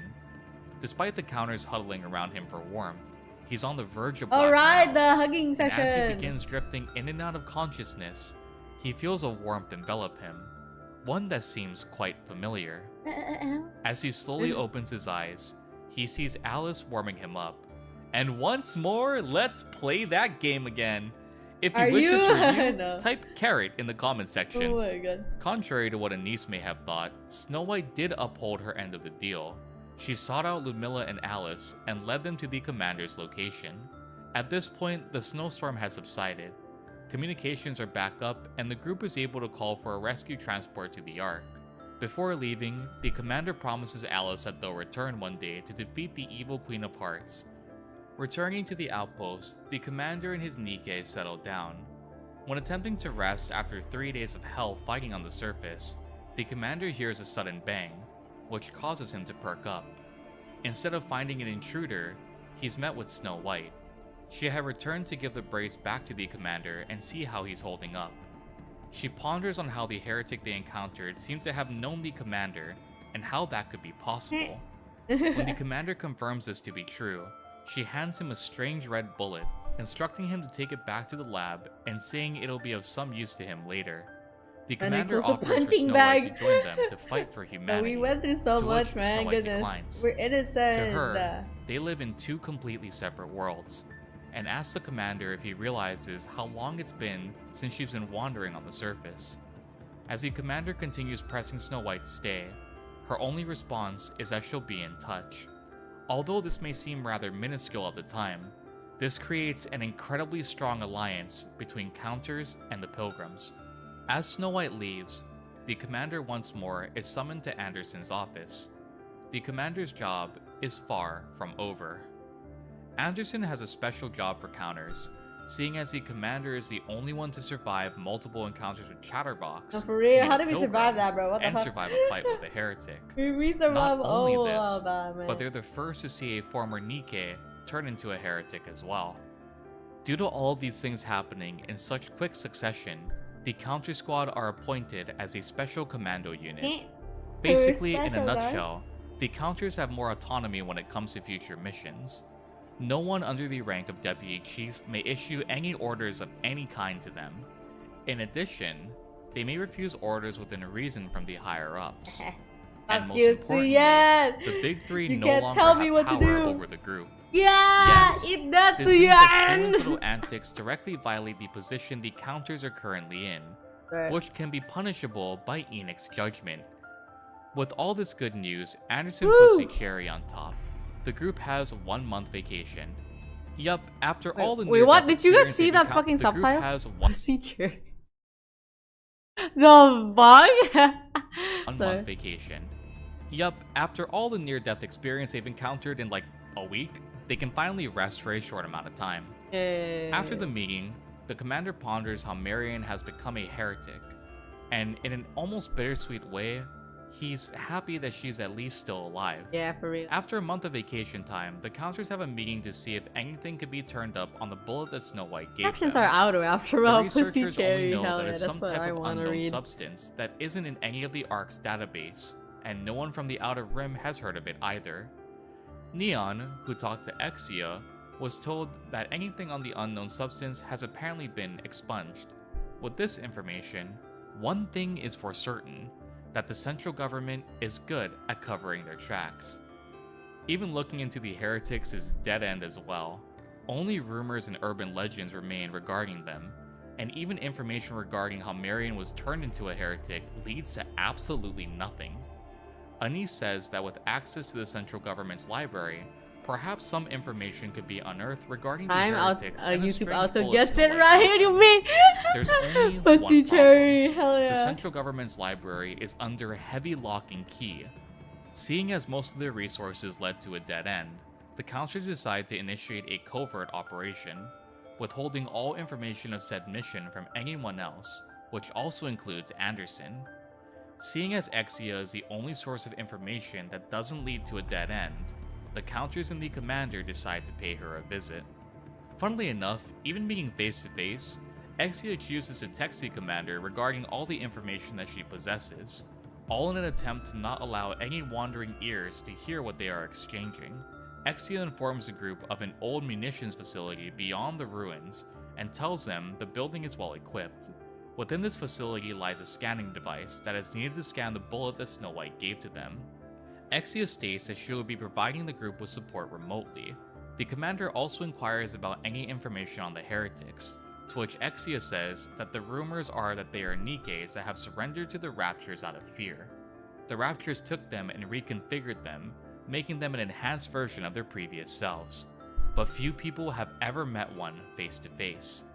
Also, there are 0 cases of a NIKKE being resurrected, making the group's encounter with Marian all the more alluring. Eckia offers to poke around the central government's database to dig up any further information for them. Thanking Eckia as they leave, the group sets out to uncover the answers to even more mysteries of this world. And that wraps up chapters 6 and 7 of NIKKE's story. The first a lot of happening at chapter 6 and 7, bro. Holy shit, man. At least my mommy is bad, bro. Let's see, but hello, Snake. Welcome to Cheaters Coming. Welcome. Hold on. The lore of NIKKE goes hard for some reason. Honestly, why did the devs just put so much detail into a game?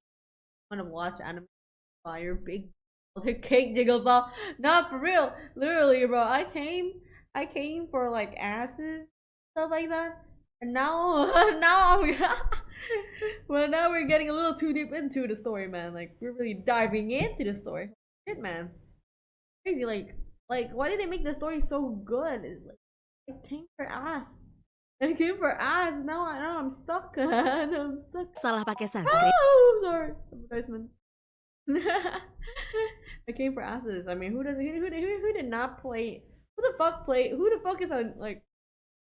NIKKE and say that they start the game just because of the story? No one. Okay, there's literally no one who played NIKKE for the story at the very first hour. Okay, no one came for the story. Everyone came because they were like, ooh, ass jiggle. Back to the series. Once more, thank you to my channel members for their continued support, and I hope you all enjoy this video. With the lingering mystery of the bullet Snow White had given to the counters and the heretics they encountered, the group ventures to the surface on a covert operation. Unlike previous missions, this one will be completely in secret, with only counters and Eckia knowing of their operation. Oh my god. Well, them and one more individual who reemerges in this chapter. While proceeding to the surface, Shifty pays the counters a call, stating that she's now the dedicated operator for the counters, because literally nobody else applied. There's a brief flight exchange between the counters, Eckia, and Shifty before the group continues onward to their next mission. Rightfully so, Anise is paranoid how Shifty just all of a sudden shows up to help. There shouldn't have been any way for Shifty to have known of their operation, but perhaps this can provide more help than anything else. Although Neon tells Anise that her suspicions are misplaced, she sticks to her gut feeling. Rightfully so, at this moment, the group is very suspicious of the central government and of the Ark. What use did the Ark have to put a library of all things under heavy lock and key? Funnily enough, Neon asks Anise if they can't trust the Ark, does that mean they can't trust her as a spy? Before Anise can respond, Eckia chimes in, backing up Shifty's presence amidst the group. So, did Eckia uncover some information as to why Shifty should be trustworthy? Maybe she was collaborating with Shifty to provide backup. Yeah, no. Eckia says we should trust Shifty because she is max level in a video game, and that no one who plays Final Quest can be all that bad. What the fuck? Yes. A true gamer's intuition is never wrong. Surely. Neon still feels Anise is being paranoid. However, Eckia interrupts their banter to tell them which way to go. Due north to a damaged plane. At this point, the group is entirely under Eckia's guidance, as high concentration of alpha particles render their communications with Shifty useless. Eckia texts and tells Rappy to open the box in front of the cockpit. Rappy approaches the box to open it, to find nothing. Perplexed, the team moves out. As the team is moving, Eckia makes a call, this time to ask Rappy if she had any good memory wipes lately, to which the entire team is shocked. For those of you unaware, Eckia is one of the greatest hackers in the Ark, and has many ties to uncover information intended to be confidential. To confirm Eckia's suspicions, she purposefully led the group to an area containing the box, one which Rappy had dealt with 3 years prior. The box had a structural flaw, but was overall covered up in the years that came. Eckia did all this out of curiosity, to which Anise protested, stating that Eckia didn't trust them. Rich, coming from you, Anise. Eckia's rebuttal is simple. that Anise also has issues not trusting her own teammates. To pour salt on the wound, Eckia raises another good rebuttal. If she truly wanted to betray the counters, she would have simply contacted the Ark of their covert mission. With that, Eckia marks the next point on their map. As the team continues to move, the mood is tense due to Anise's paranoia, which finally causes Neon to snap. Neon and Anise have had their squabbles in the past, but it seems things finally reach a boiling point in this chapter. The commander and Rappy try to defuse the situation, but to no avail. Neon refuses to apologize and storms off, drifting ahead of the group. Rappy tries to talk to Anise, but only gets the same feedback as she'd gotten with Neon. Rappy and Eckia seem concerned, but the commander states that it's something that Neon and Anise must resolve on their own. As the team moves forward, they come across a minefield. Eckia offers to try and assist, but Shifty comes back just in time to save the day. She says she was worried about the group and understands that there's doubt of her involvement with this mission, but assures that she's only there to help. Shifty tells counters of the clause in the operator code that tells them not to get too attached to Nikkes, cause they could be dead at any given moment.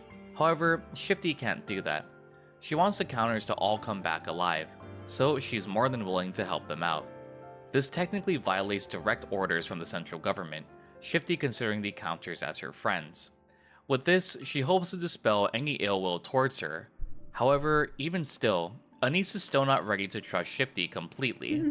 Silence falls from the group once again, and as they continue forward, they come across a giant particle gun in the front of the facility that they're headed to. It's a MSIC 007, a high-density particle cell model developed by Missilis. Basically, for those of you familiar with the game, it's a larger version of Laplace's gun. The gun isn't only threatening, but also apparently is ready to discharge at any moment. Standing guard to the munitions facility is a few Lord-class Raptures which the counters are able to defeat. As the battle finishes, the particle gun comes online and starts to charge up. Anise and Neon run towards each other, only thinking about saving one another. They lock eyes midair and bump heads, dropping to the ground due to a midair collision. And the gun fires, and all there was a mere beam of light. Not enough power to do any damages. As the team is feeling relieved, Neon and Anise go back and forth about who should be thanking who for saving one another. This chapter wraps up with Neon and Anise seemingly getting on better terms. Neon attempting to help Anise up, only to let go of her hand midway through, and goes to say she's still mad at Anise for not trusting her comrades, even though they've been in near-death experiences on more than one occasion. Anise apologizes to Neon, who is obviously still upset with her, and she tells Anise to get up herself, refusing to assist her any further. With this bittersweet exchange, the group continues onward towards the munitions facility. Even so, Anise can't help but wonder how Neon feels, asking Rappy if she thinks Neon is over their little squabble. To which Rappy replies, probably. They do that, Chapter 9 is quite a pivotal chapter. It is the beginning of a cascade of mysteries surrounding the world of NIKKE. We start with our team moving inside the munitions facility. While continuing onward, Shifty is being grilled by Eckia, ensuring that Shifty takes the proper precautions and procedures on this mission. During their exchange of banter, the counters discuss if they should tell Shifty about Rappy's failed memory wipe. But due to Shifty's close proximity to the central government, Anise advises against it. As the team comes to a scanning device, the group realizes the sheer size of the facility and the devices within. The scanning device the group intends to use, as Eckia explains, can reveal all components which make up whatever is placed into it. Eckia informs the group how to operate the scanning device, and the mysterious bullet is placed within. Before the team can see the results of the scan, they're ambushed by Raptures yet again. In the time the team took to fight the Raptures off, the scanning device had completed its analysis. The components of the bullet start out simple enough. It's nothing but a normal rifle bullet. However, it's mixed with an unusual component. This component is revealed to be called Vap House. Neither Eckia nor Shifty have ever heard of the substance before. Though the team has no idea what Vap House could be, Eckia offers to try and dig up as much information as she can from the Ark's database. It's not much of a lead, but it's the most reliable thing the team has to cling on. Despite Eckia's best efforts, she's having no luck finding anything remotely close to the name Vap House. One tidbit of information uncovered when this chapter first came out was the name Vap House itself, Vap House is a Finnish word, and roughly translates to meaning freedom, liberty, or deviation from forms of rules or practices. Essentially, it's something alluding to bringing freedom to the war-torn surface that we have now become accustomed to. Eckia's suspicions are also shared with my previous statement, that the central government could have wiped the information, or they withheld it from the public on surface access to their network. Shifty is the only ace the counters have up their sleeve. However, even with her role as an operator, she has no access to that highly classified information. Eckia's solution is also quite simple, to hack into the central government's database. And like I said before, she is the best hacker the Ark has. Rightfully so, the counters are very wary of Eckia performing such an action. The consequences would be severe if she were to be caught. Eckia, however, seems to not have a care in the world, fully confident that she can avoid the central government's watchful eye. To Eckia, not knowing something is something she simply cannot stand, and with that, she starts her hacking of the central government's database. While Eckia begins hacking, Shifty thinks that she's joking at first, basically calling her bluff. But oh no, our girl Eckia is all business about this. Realizing that Eckia is serious, Shifty asks if she could help, and Anise just tells her to plead the fifth. Literally, implicating yourself in any way would prove dire in this situation if they were to be caught. To absolutely no one's surprise, Eckia is caught. It happened far too swiftly for anyone to have proper time to react. Before the weight of the situation can fully hit the group, Eckia informs the group that the Triangle Squad is en route to her location. The Triangle Squad consists of Yulha, Admi, and Privity. They act for the central government and keep the Ark citizens safe from various threats. And in this case, Eckia was that threat. The scary thing about this is Eckia's communication with the counters. This could directly implicate the commander as well. Eckia, being the intelligent person that she is, informs the counters that communications have not been recorded, therefore leaving no paper trail of the correspondence between the two. Despite this, the commander, rightfully so, is still worried. He asks Eckia what will happen when she's caught. Nikkes can undergo a brain scan if necessary, allowing the central government to see into the Nikkes' memories during the duration of certain periods. In this case, this could directly, once more, implicate the commander and counters. Eckia, however, is already far too aware of this too, and proposes a solution. She calmly tells the group that she will incinerate her own brain in order to keep the secret safe. This is not only to bury the secret of the commander's covert operation and Eckia's involvement, but also leave no paper trail of Rappy being unaffected by the memory wipe. Before Eckia can explain anything any further, we hear the sounds of commotion, as Triangle successfully breaches Eckia's room, guns drawn.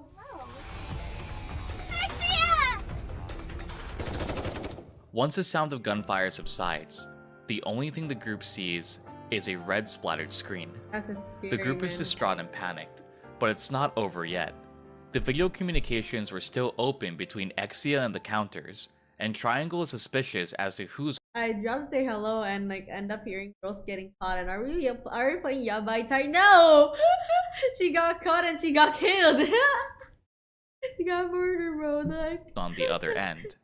To the members of Triangle, they can't see a viable reason someone would try to hack into the central government, and to them, it could be seen as an act of terrorism. Triangle is drawn to the video communications, but before they can see who's on the other end, Rappy terminates the signal. Due to Eckia's rightful suspicion of the central government, the paper trail leading her involvement with the counters ends with Eckia's termination.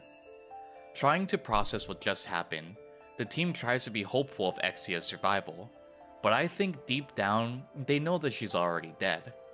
Eckia took one for the team, quite literally, a direct headshot by the Triangle unit. The group gathers their bearings and attempts to head back to the Ark, still under the nose of Anderson and the central government.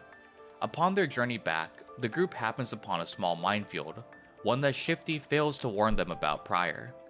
Neon ends up being injured stepping on a mine, and Rappy is furious, asking Shifty why she failed to inform the group of this danger. As an operator, it is Shifty's job to scan the nearby surroundings and report back if anything is dangerous within the counter's vicinity. Shifty states that it was so small that her scan didn't pick it up.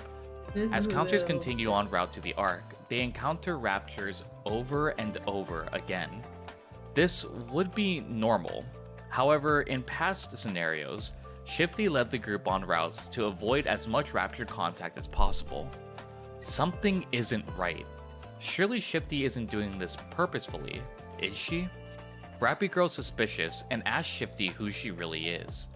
Playing it off at first, Shifty answers that she's their operator, but Rappy persists.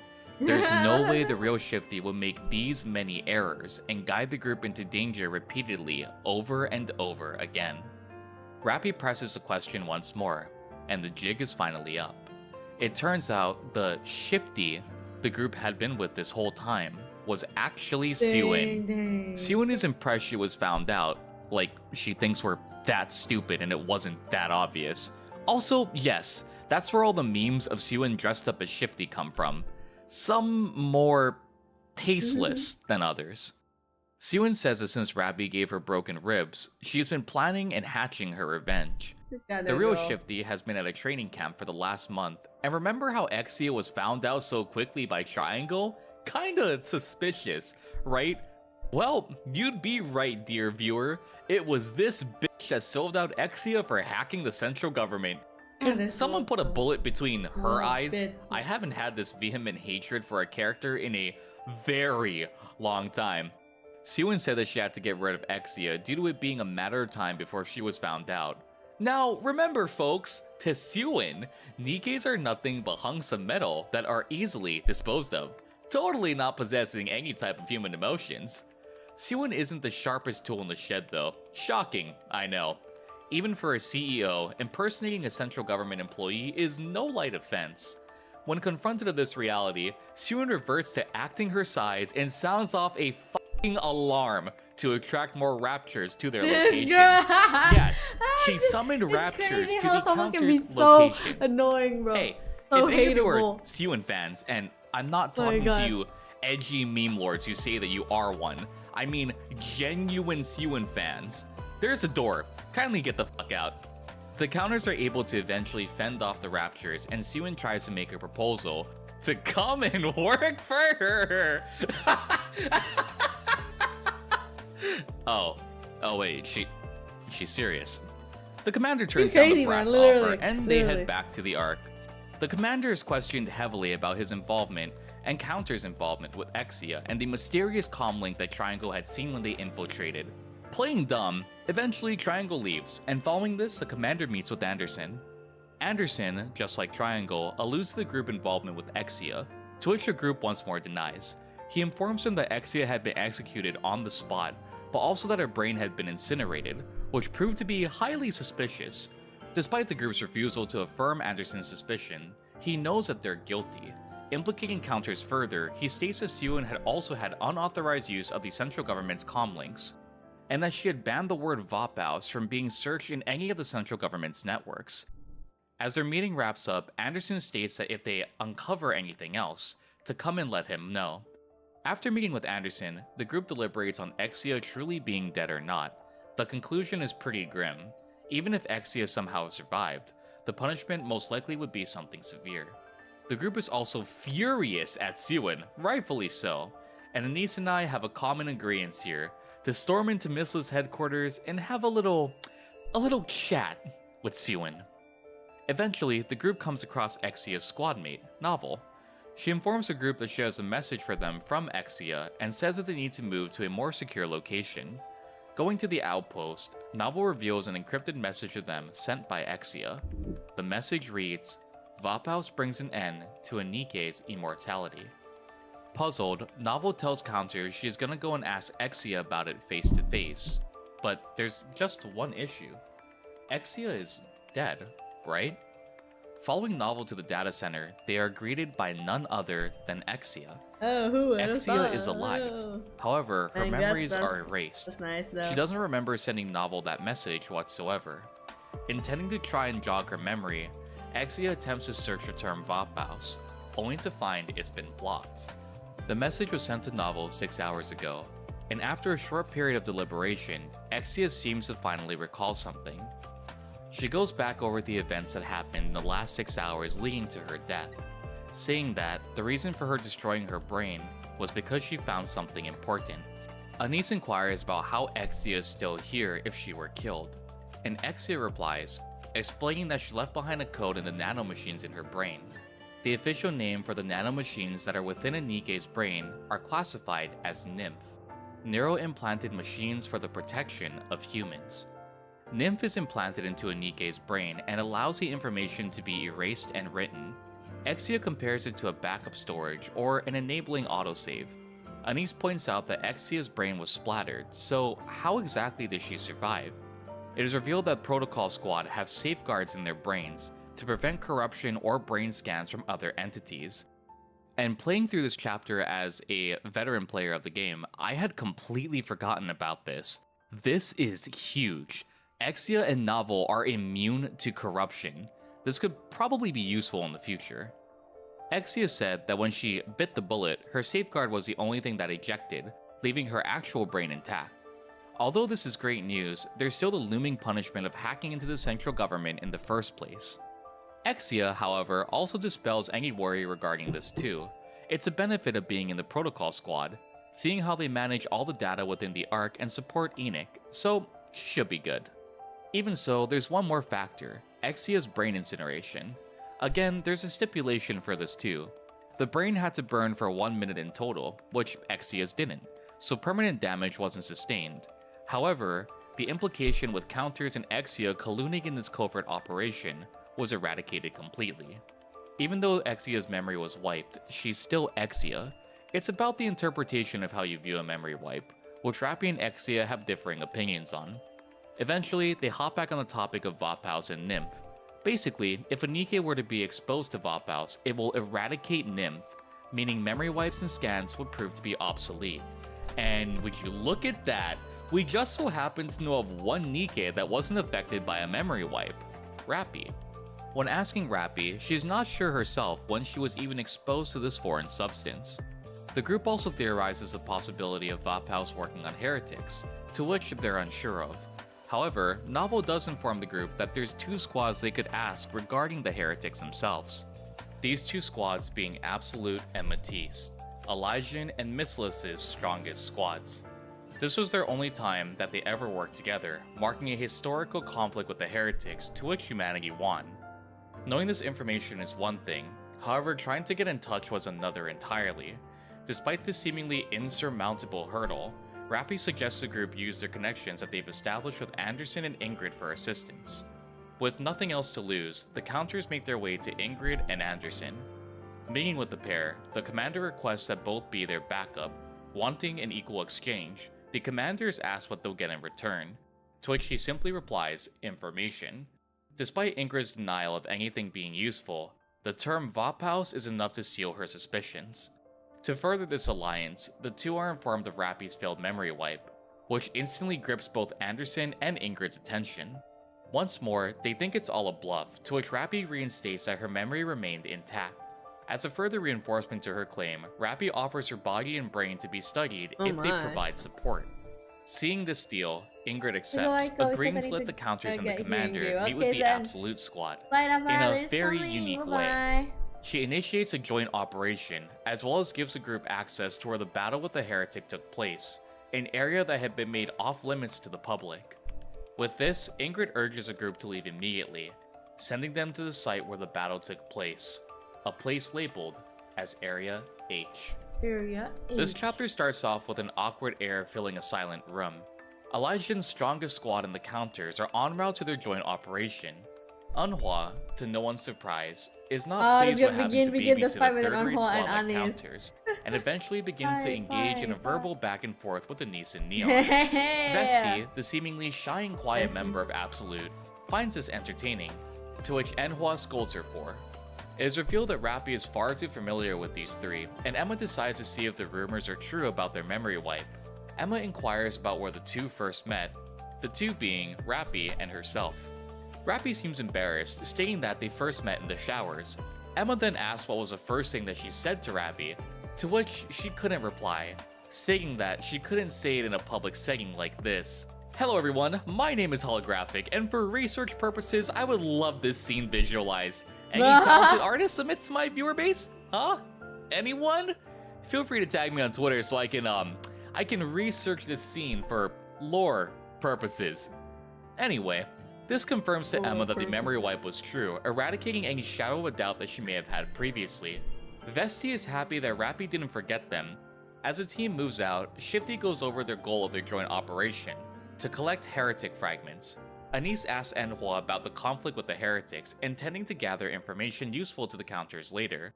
While Enhua doesn't want to answer, Emma tells them that both squads were nearly obliterated completely. If it hadn't been for lightning hitting a certain spot when it did, they would have been done for. Enhua, of course, isn't too happy with Emma disclosing this information, being as prideful as she is. Of course, Anise uses this as fuel, stating that they also fought a heretic and ended up being victorious. Enhua scoffs it off, chalking the counters to having dumb luck. Since Modernia previously knew them, she probably went easy on them. That and, come on Anise, you guys also had the help of a literal pilgrim too? Don't exclude my girl Snow White. Enhua continues to berate the counters, mocking how bad it must feel to watch her comrade become a traitor to humanity. Yeah, this is pretty much Enhua's whole character, abrasive, direct, and not giving two shit about your feelings. Anise and Enhua exchange a back and forth of verbal lashings until Enhua eventually walks ahead of the group. Seeing this, Vesti asks Anise for pointers on the art of talking back, or in this case, being an absolute smartass. Basically, Vesti wants to stand up to Enhua, but doesn't know how to. But before Anise can teach her the art of smartassery, Raptures close in on their location. Instead of an encounter, like previous times before, Vesti just calmly states that she'll go and fight them off alone, putting their conversation on hold like dealing with the Raptures was no big deal. Despite Anise's worry about Vesti, Emma states that Vesti is strong, very strong, and backup won't be necessary. In no time at all, Vesti is back and Anise is stunned. With the threat of Raptures behind them, Anise trains Vesti, and when Enhua returns and barks orders towards her, Vesti shakily replies with one of the funniest lines in the story to date. What are you doing? Get a move on!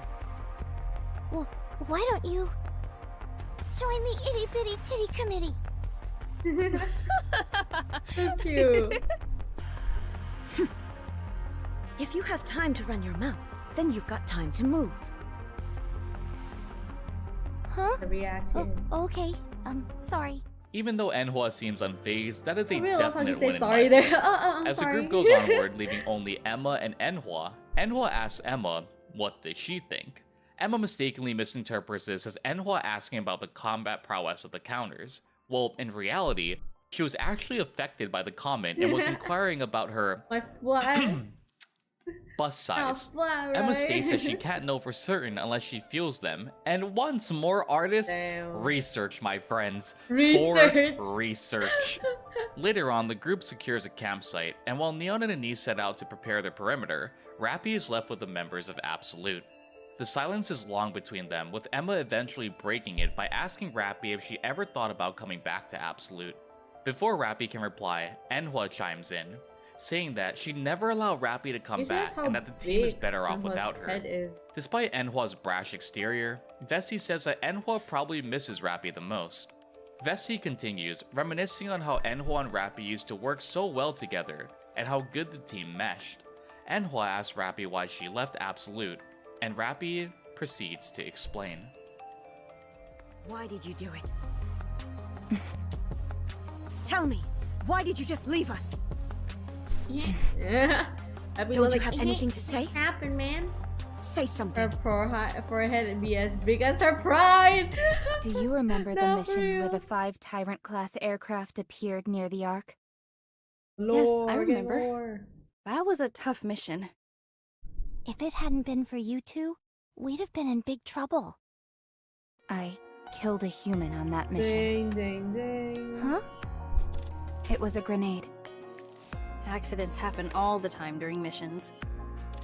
No one holds you accountable, you know that. I know, but as I watched them bleed out with half their body missing, you know what I was thinking? Man. I was irritated that I'd have to write a report.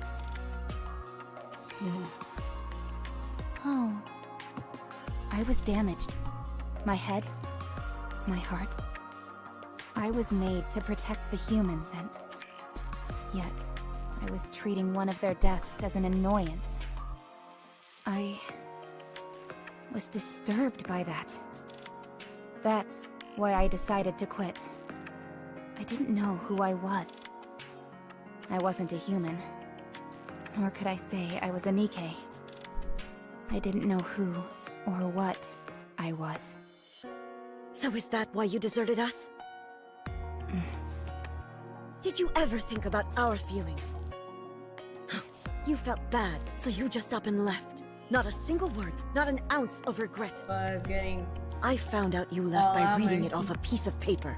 How do you think I felt then? Unwa.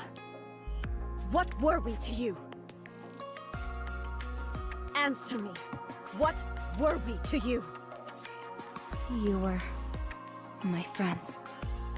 Don't bullshit me! No one treats their friends like that! Even though Enhwa displays hatred towards Rappy, she's probably the one hurting the most. To her, Rappy was a dear ally, a comrade, someone she could sacrifice her own life in order to protect. And even so, she was discarded, left behind. And to Enhwa, that is unforgivable. As Anise and Neon return, following the confrontation between Enhwa and Rappy, it appears that they're not alone. They brought back 3 Nikkes who appear to have been unconscious, Nikkes they found while establishing a perimeter. And this isn't just any group of mass-produced Nikkes either. Instead, it's Missless's strongest squad, Matisse, the other group that had fought alongside Absolute. Now, the players are all in place, as they press onward to Area H. And that about wraps up chapters 8 through 10 in Nikke's story.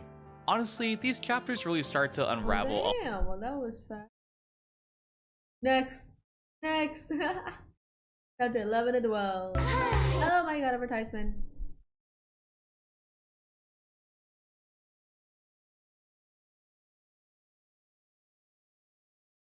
On faster. Oh my god, this advertisement is so damn long. Who the fuck allowed having like 15 seconds of who allowed that? Oh my god, it's so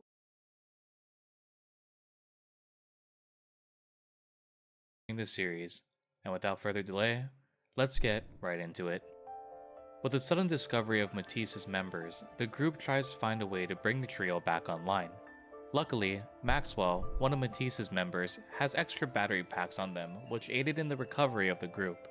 With Matisse finally coming to, all 3 squads have now assembled in a rather unconventional way. alright. One pressing question still remains though. It's gonna be very long though, cause like goddamn, it's like 20 minutes for chapter 10, chapter 11 to 12, and 13 and 14, another hour. Damn.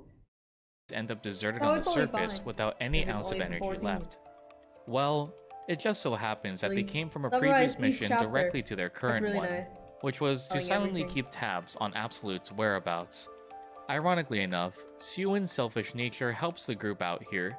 She wants Matisse to rendezvous with the Counters and Absolute to share a piece of the glory they'd obtained when recovering the heretic fragments.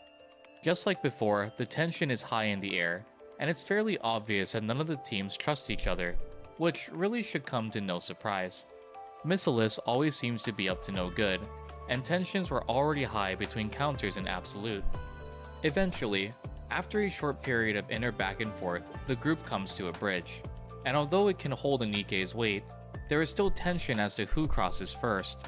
Naturally, no one wants their back turned to someone untrustworthy. The decision is made that Matisse will cross alongside the Commander and Rappy, and things seem to be going well, before a flying rapture ascends near the group. Laplace being, well, Laplace, fires at the rapture, sending it down with a huge explosion. An explosion which is right above the group. Wonderful job, Laplace. Not a thought in that head, is there? The bridge collapses, sending Matisse, Rappy, and the Commander into a crevice below. If tensions weren't high enough already, this certainly heightened it. Not only was this avoidable, but it doesn't exactly look good for Matisse after Laplace pulled this little stunt. Despite the group's separation, they both continue onwards towards their target, the heretic fragments. After the separation, Shifty is bombarded with calls from Ingrid demanding an explanation for the explosion at the bridge. Maxwell, the brains of Matisse's squad, tries to keep things from escalating, but to no avail. Rightfully so, Ingrid is furious with Matisse's actions, and look who comes to their defense. It's everyone's least favorite oh my god, no way! She surprisingly defends Matisse, saying that it was all an accident, coaxing Ingrid into a verbal back and forth.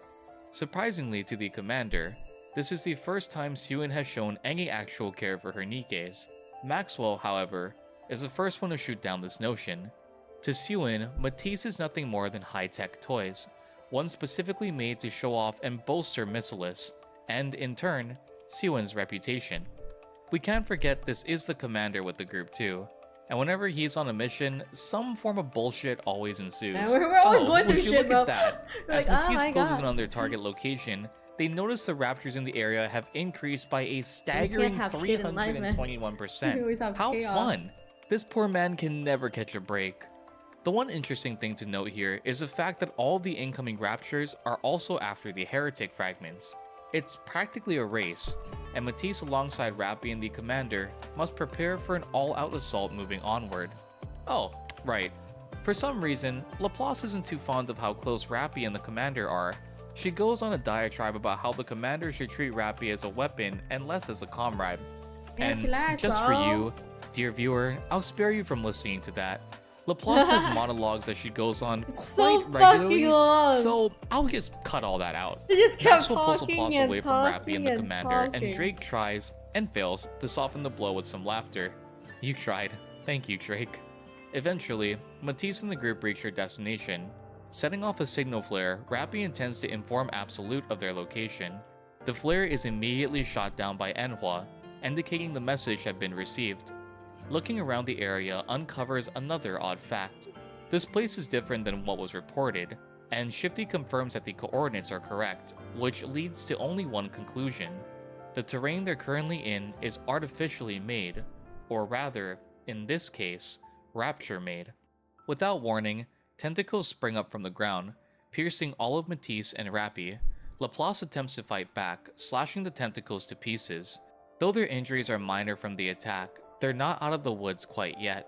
Jammers are preventing Shifty from scanning the terrain, and it appears that they found themselves in the area the raptors had meant to keep hidden.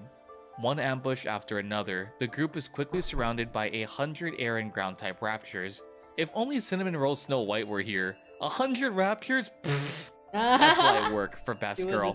She'd be done with them and be munching on slugs before the team even knew it.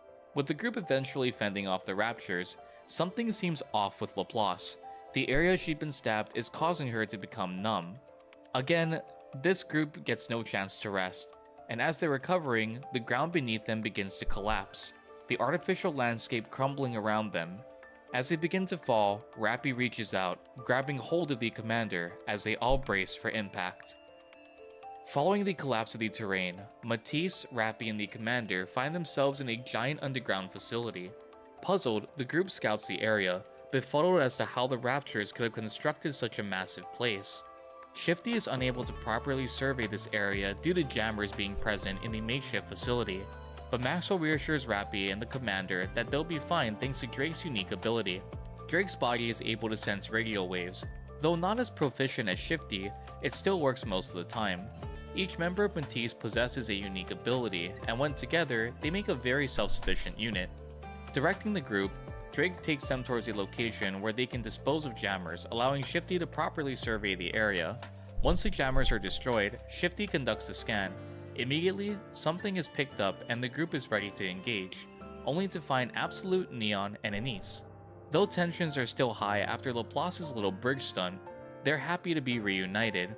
Though Absolute found their way to Matisse and the commander swiftly, they inquire about any encounters the group had before their meeting. Rappy informs them of the Tyrant class which had attacked them and damage had been sustained to herself and Matisse.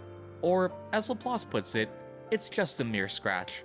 Alright, Hero Complex. At the group's current pace, they're roughly 1 hour from their target location, and after traversing a bit longer, Rappy and Enhua start to grow suspicious of their surroundings.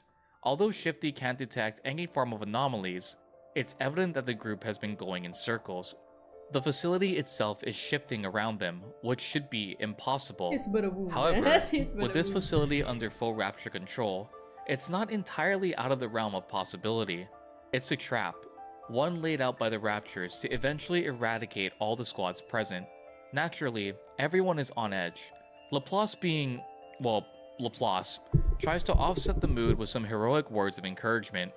Though, once again a valiant effort, Laplace's attempts proved to not be effective. Although Absolute is confident in their ability to dispose of soldier-type Raptures, there is a high possibility that something far stronger is in their midst. Continuing forward, Shifty notices his surroundings change once more, and this time, Maxwell advises Shifty to do a precise scan, one that takes more time to complete, yet is more thorough than a cursory one Shifty had been doing previously. Using Drake's ability to navigate, Matisse offers to lead the group while Shifty conducts the scan. Though reluctant at first, Absolute and the Counters follow their lead shortly after. Closing in on the target location, the group is stunned at Drake's ability to navigate them in the right direction. It's almost too much of a coincidence that they're navigating this effortlessly to their location. Rappy and Enhua begin to exchange hand signals with one another, and eventually the rest of Counters and Absolute pick up on the silent exchange between the groups. Luckily for us, Rappy and Enhua are seasoned fighters, and they know when something is off during a mission. Reaching their target location, Maxwell eerily states, "It's here," a line all too familiar with us from the haunting events of Chapter 0. Shifty tells him to proceed with caution just as shots ring out. Enhua and Rappy open fire on the Matisse squad, causing them to collapse. Matisse had been corrupted, repeating the same lines that Marian did before. The commander questions when this could have happened, to which Rappy reveals that it was during the tentacle attack earlier. The commander is still in disbelief, asking a slew of stupid questions, to which Emma interjects. She tells the commander that corrupt Nikkes have several dead giveaways to inform others of their status, and Emma has a keen eye for this sort of thing. Their facial expressions are a dead giveaway, as well as their eye movements. But if Matisse was corrupted, why not Rappy? Rappy states the tentacle didn't go deep enough to affect her, and thus she wasn't corrupted. Knowing the commander would attempt to stop them, Absolute and Counters exchange this plan in secret to take Matisse out. Although not dead, Matisse is unconscious, being hit with suppression bullets. The corruption hasn't claimed Matisse just yet. Due to advancements in ARC technology, there's a 3-hour window to save them, albeit through a memory wipe. If Matisse led them there had to be a reason. Shifty scans the area, to which no Rapture presence is detected.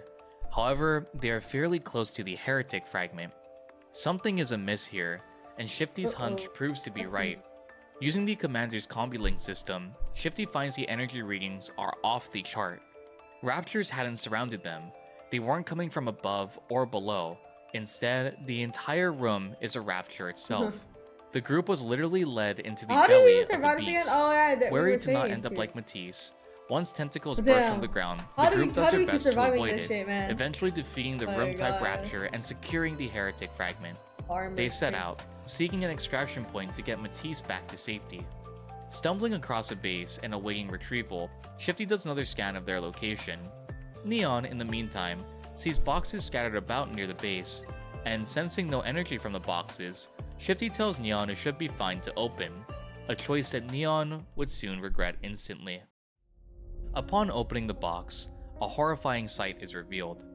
Countless Nikkes are stuffed in the box that Neon opened, crammed in as tightly as they could be. The group rushes to close the lid of the container, horrified at what they just saw. They also come to a grim realization. All those scattered boxes contained hundreds of fallen Nikkes, captured or killed by Raptures, and stuffed into these containers. As the transport ship arrives, Laplace's body suddenly starts to move. Standing, Rappy yells for Enhua to shoot Laplace again, but it's already too late. Laplace's body emits a light and blasts the group back. Warding the group while fighting her corruption, Laplace says for them to stay back, or the plasma field she initiated will evaporate them. Laplace aims her gun at the transport vessel. Fighting her corruption, the group cries out to her, and eventually, mustering all her strength, Laplace manages to discard her gun. Laplace is a true hero, someone who stands up against any and all evil, and yet, this hero is at the mercy of the demons corrupting her mind. there's only one way out, only one thing she can do in a moment like this.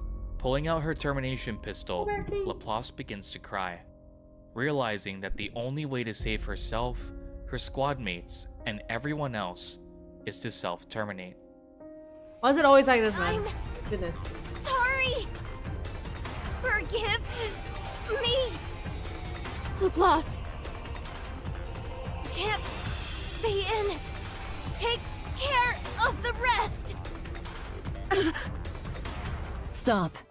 Those words resounding from the transport one. vessel That's crazy, seem man. to have stopped time Oh, the itself. tongue got me. Everyone, including Laplace, is frozen Stop. in place. Bleh. It is then that we are Bro really went introduced to Inumaki Maiden style. and Guillotine of Extrinsic. Motion has ceased. Guillotine, the cannon she threw has energy response.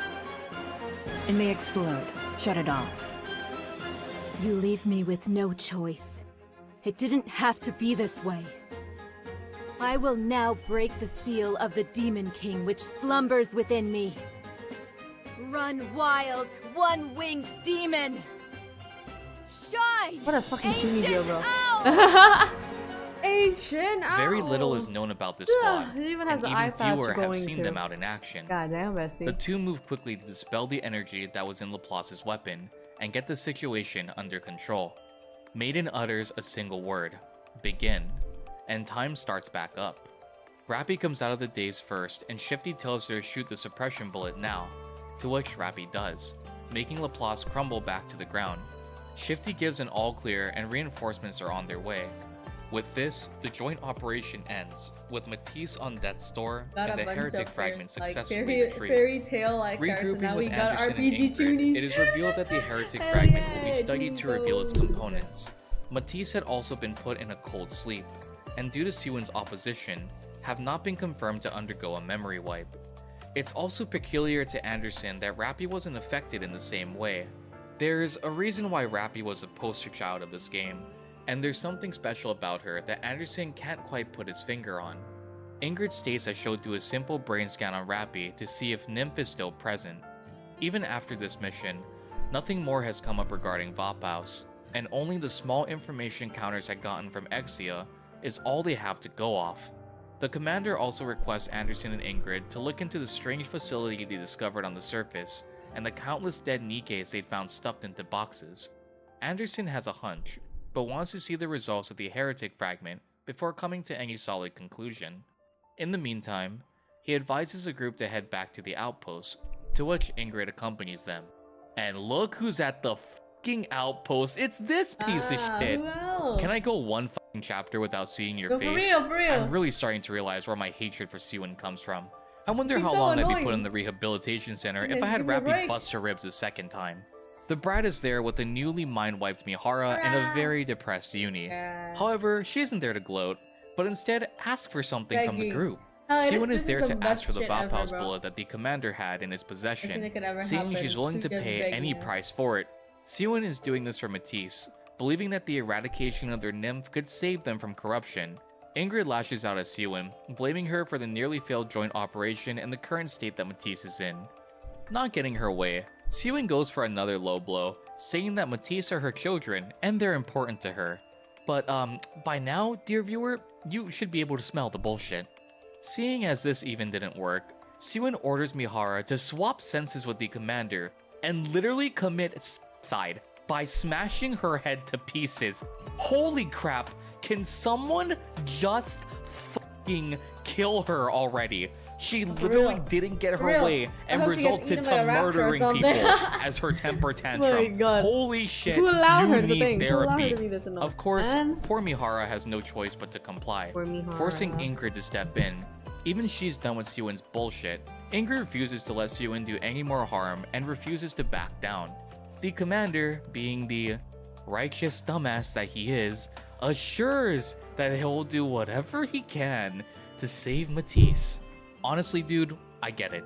Matisse isn't Syuen, but don't grovel at the little shit's fucking feet saying that you'll save them. For God's sake, just let Ingrid flatten her. Syuen, of course, tells the commander that if he does that, she'll forever be in his debt. Sure, Syuen, and I'm the fucking Pope.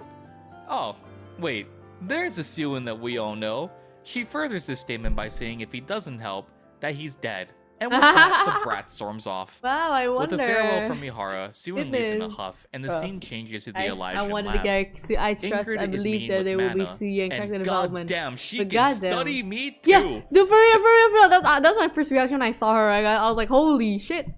Why is she kind of... A heretic fragment, now referred to as Material H, NPC has some already, interesting like, developments. way better looking. By accident, 18 Nikkes were killed after an electric stimulation was used to examine Material H. Anyways, as I was saying, as I thought that maybe Syuen will get character development. Destroying any organic wrong. matter I am and keeping wrong. crucial parts that the Nikkes had left behind.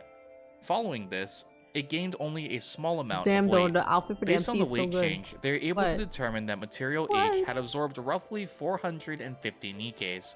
450, Neon and the rest of the team damn. now know what all those boxes were for. Remember Remember when I said Nikke was Crazy, dark? man, that's a lot. The area the group had stumbled across is referred to as an ant colony. I actually even got The into the estimated top of the size of the government body entire with this area attitude. being Like, and maybe the future will 808 reveal it miles, with or some kind roughly of sad story as 1,300 well. square Probably they're gonna kilometers. make us.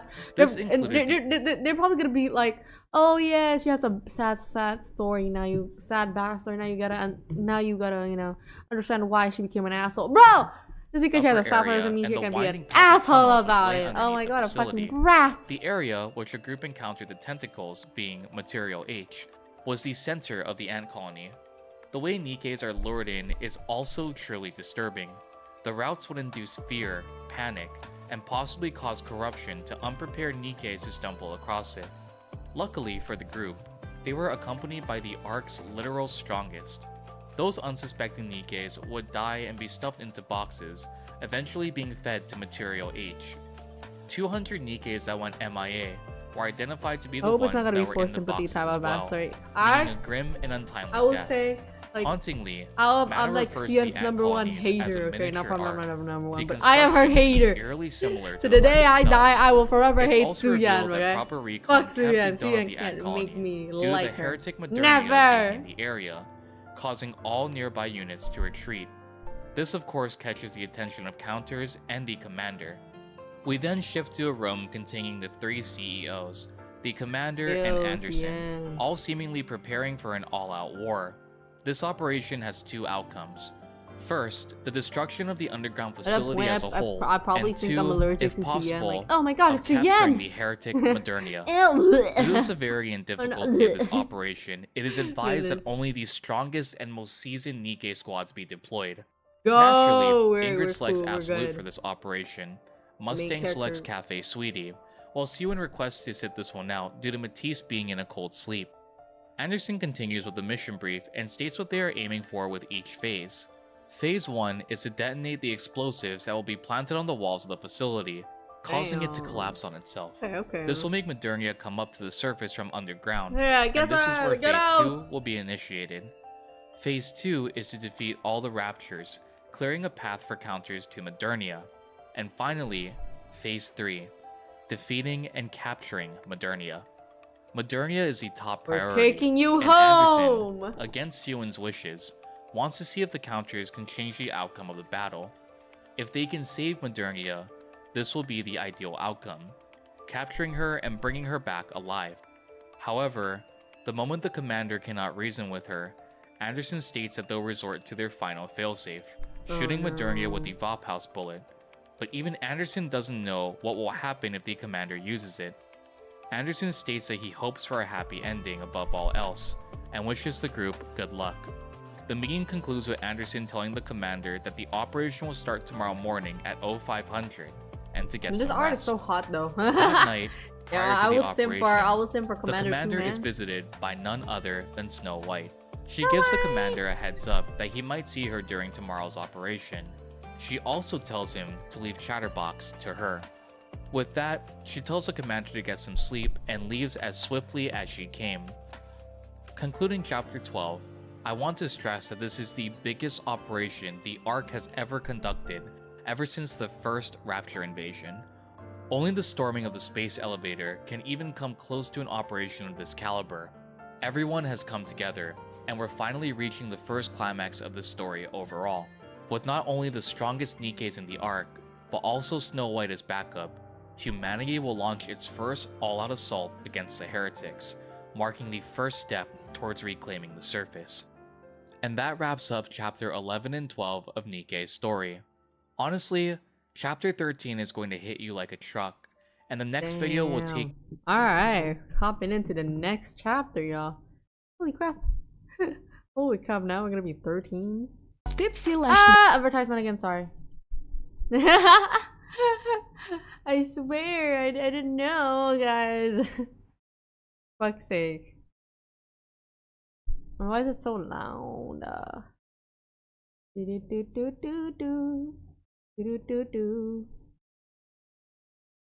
Oh shit. Hold on.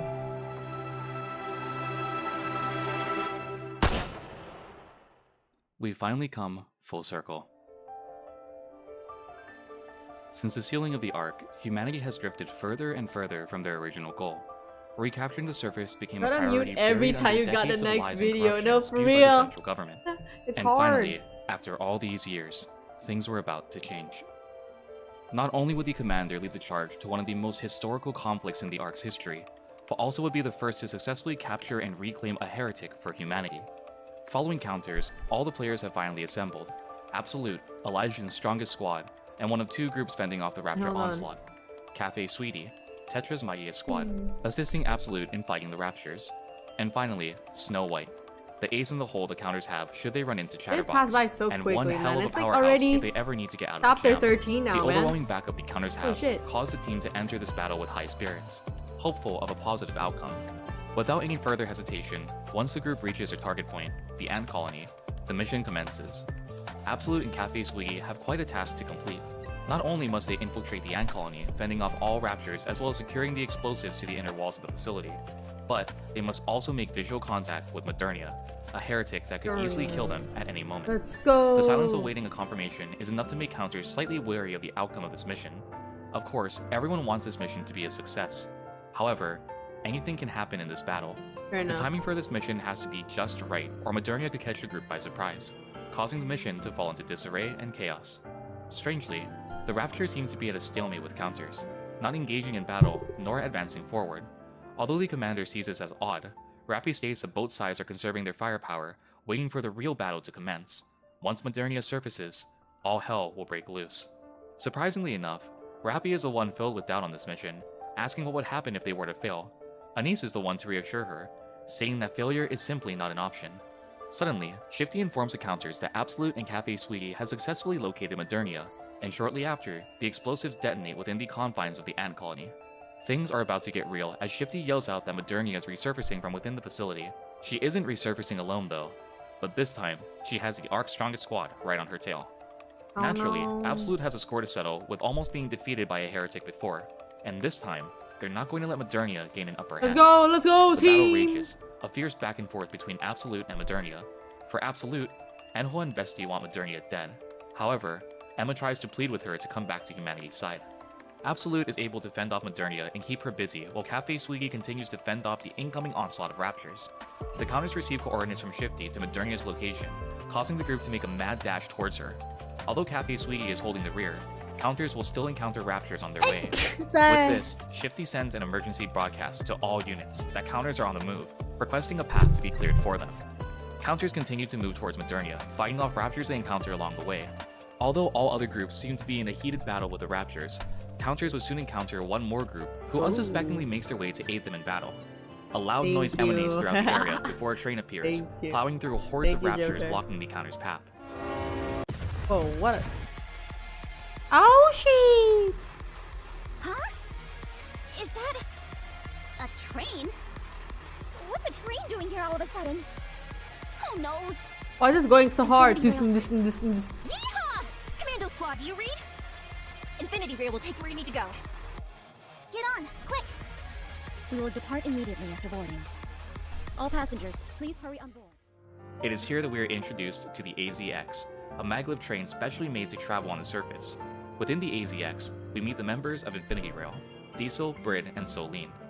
Evidently, the battle between Absolute and Modernia is some ways away, and the AZX was sent in order to help bridge a gap in distance. This mode of travel proves to be useful, Rapture standing no chance against a massive train gunning its way towards their target location. The Raptures, however, decide to retaliate with a Tyrant-class Rapture of their own. A train, known as the Atlesian. Fun fact, this is a German word translating to scrap metal in English, a funny name for a rapture that continues to plague the player base with how brutally hard this fight can be in game. All I'm gonna hear in my sleep is The Atlesian slams into the AZX, causing heavy damage, veering the group off course. After defeating the Rapture train, and seeing no viable option to stay on board any longer, Counters and the Commander bail from the AZX with the Infinity Rail squad wishing them good luck. Infinity Rail continues to repair the AZX, while Counters makes their way to close in on Modernia. Continuing on foot, now a mile out from Modernia's location, Shifty picks up a fast-approaching energy source closing in on them. It's Chatterbox, coming in hot. Chatterbox descends from the sky, blocking the counter's path. Just like Absolute, Chatterbox has a score to settle with the Commander and the imposters that are accompanying him. He engages with Counters, intending to end their operation right here. Though, unfortunately for Chatterbox, there's one NIKKE who has a vendetta against him too, and this NIKKE isn't anything to scoff at. Chatterbox thinks he has the upper hand, but soon he'll meet his match. Bursting from beneath Chatterbox. Guys, wait. How far were we in the NIKKE story again? How far were we again? Hold on, fellas. I'm thinking. Wait. Do I have goldfish memory? Did we get this far? Did we get this far in the story? Oh.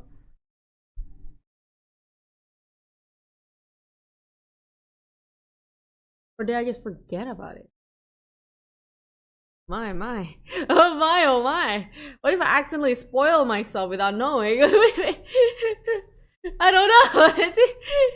Wait, let me open NIKKE real quick then. I don't feel like I remember this. This happened? Wait.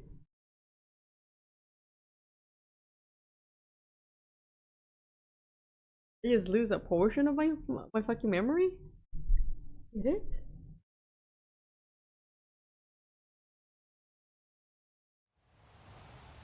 I just want to make sure I don't fuck up anything. Accidentally like spoil myself. I wasn't present in some of NIKKE's streams for what I remember, so I wouldn't know how far you've gotten. 14, I think you're right. That's what I thought too. That's what I thought too. Goodness. Wait, what? Pretty sure I went far. Chapter 13 at the very least. God.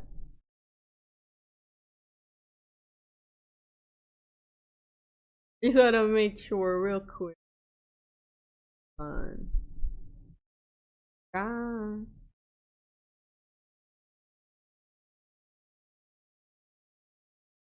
my god. Loading, oh shit.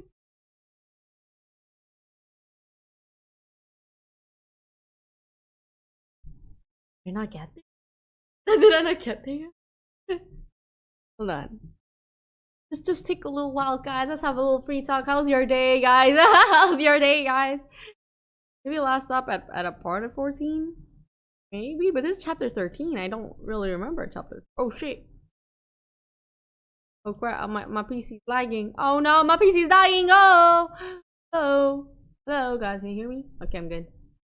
Don't look at your profile in a while, right? Because I remember, like, as we were about to go to that point, we played the maid one. The maid event. I was like, ooh, distracted. Like, wait. Remember this. Was I not focusing? Hold on, fellas. Time to. Is this our first NIKKE stream? Like, first NIKKE stream after my debut? Yeah, I have not reached chapter 13 yet. I'm about to reach chapter 13 apparently. Clear stage 13-1. I've not reached chapter 13. Oh, no wonder. I was like, wait. I thought I had like a memory wipe or something. Like, wait, I don't remember meeting like Diesel and the others. Oh, okay, makes sense. I have not even reached chapter 13. I just reached chapter 13, have not continued chapter 13. Oh, I just gave myself an early spoiler. Oh shit. Well, guys. Oh god. No wonder. Then slightly spoiled then. Yeah, because I don't remember like meeting like seeing any team with any of Team Blue. We've not gone so far. I have not gone far enough, yeah. We only did chapter 12? I swear in my brain I did chapter 14, okay? Chapter 13, 14. Apparently not. I only reached chapter 13. And have not done chapter 13, but only reached to the point I can continue chapter 13. Oh damn. Damn. Oh damn. That feels weird. That feels very weird. Turn 12 and a bunch of events then. Yeah. I guess after that, I did the maid event after. I got distracted. Come on, guys. It's the maid event. Who the fuck would not get distracted by lovely maids, y'all? Damn. Alright, so far, we're going deep. We're going deep. Hold on, let me.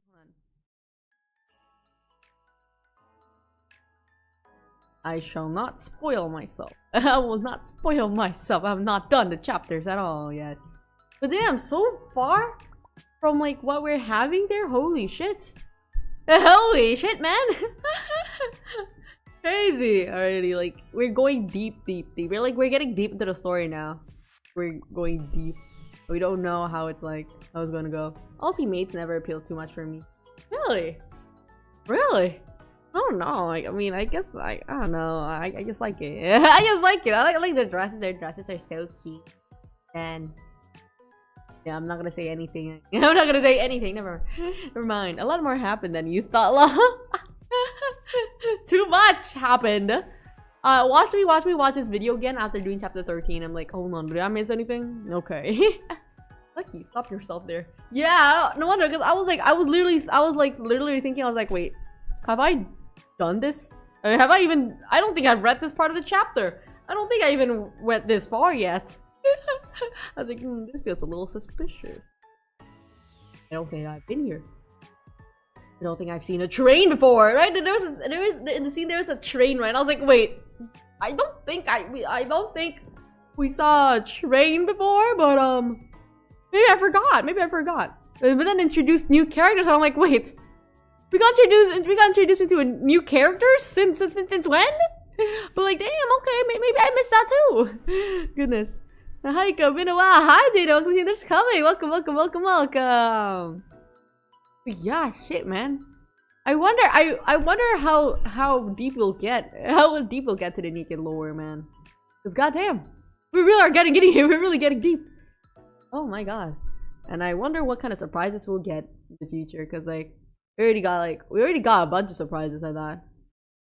And there's someone I hate far more than Syuen. More than Syuen! No way! There's a character more hateable than Syuen in this game. Holy shit, that's surprising. And I thought Syuen was like worst character, but she isn't. Damn, that's crazy. How can us hate more than Syuen? I already hate Syuen so much I can't imagine hating someone more than Syuen. Oh my god, I'll be burning with fire, man, at that point. God damn.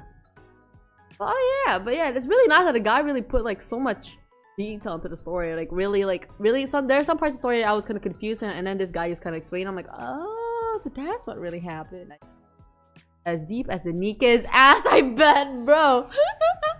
Naughty, no. You understand? But chapter 24. How many chapters are there in NIKKE? Goodness. Hold on. God damn. I am so far finishing the story. I am embarrassed. On.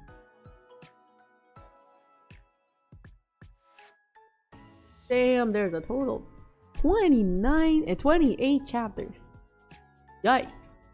28 chapters. I'm so far back, bro. I only finished 12 chapters. Goodness. I bet we're not even in the story yet. We have not experienced the story at this point. Goodness, man. Here. We're about to get in. I mean, I feel like we're already slowly getting in, right? You know? Having like, it's already kind of deep right now. Getting deeper and deeper and deeper and deeper and deeper. We're going there. We're getting there. Gotta brace ourselves, yeah. Our feelings. Anyways, though, y'all. I did not expect us to finish this early, cause like from the videos I thought we were gonna finish at like 3 hours. So well, this is kind of awkward now, guys. This is kind of awkward now, guys. I kind of have to finish the stream a little earlier. Gotta participate in all events after all. I gotta get the full experience. Exactly. Come on, okay? It's Valentine's Day, okay? And it's a Valentine's Day event. And how could I not experience a Valentine's Day event? That's crazy if I don't, you know? It's a Valentine's Day event, alright? It's valid. It's valid, y'all. Oh, that's it. Last night, I'm above 200,000 battle power now. 200,000. What am I? I'm pretty sure I'm only like 30,000. Wait, how high can the NIKKE level be, you know? Like, and stuff like that? Because goddamn. Goddamn, I don't understand how people can have like 100,000 shit like that. I'm like, okay. 200,000 of that? Holy shit. I'm missing out. I am really nowhere near you. Oh my god, I'm so pathetic. Okay, one day I'll be powerful. 130,000 as far as I know! That's crazy, man.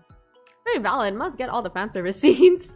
I mean, it is a fan service game, you know. I can cover up my sadness with some nice fan service. There's nothing wrong with that. Nothing wrong with that, right, guys? I'm using this game at its full potential, you know. Gotta get all the fan service and the sadness. Goodness. I hope nothing bad can happen in the future, you know. I hope, but then it's NIKKE, you know. So, can I doubt saying that?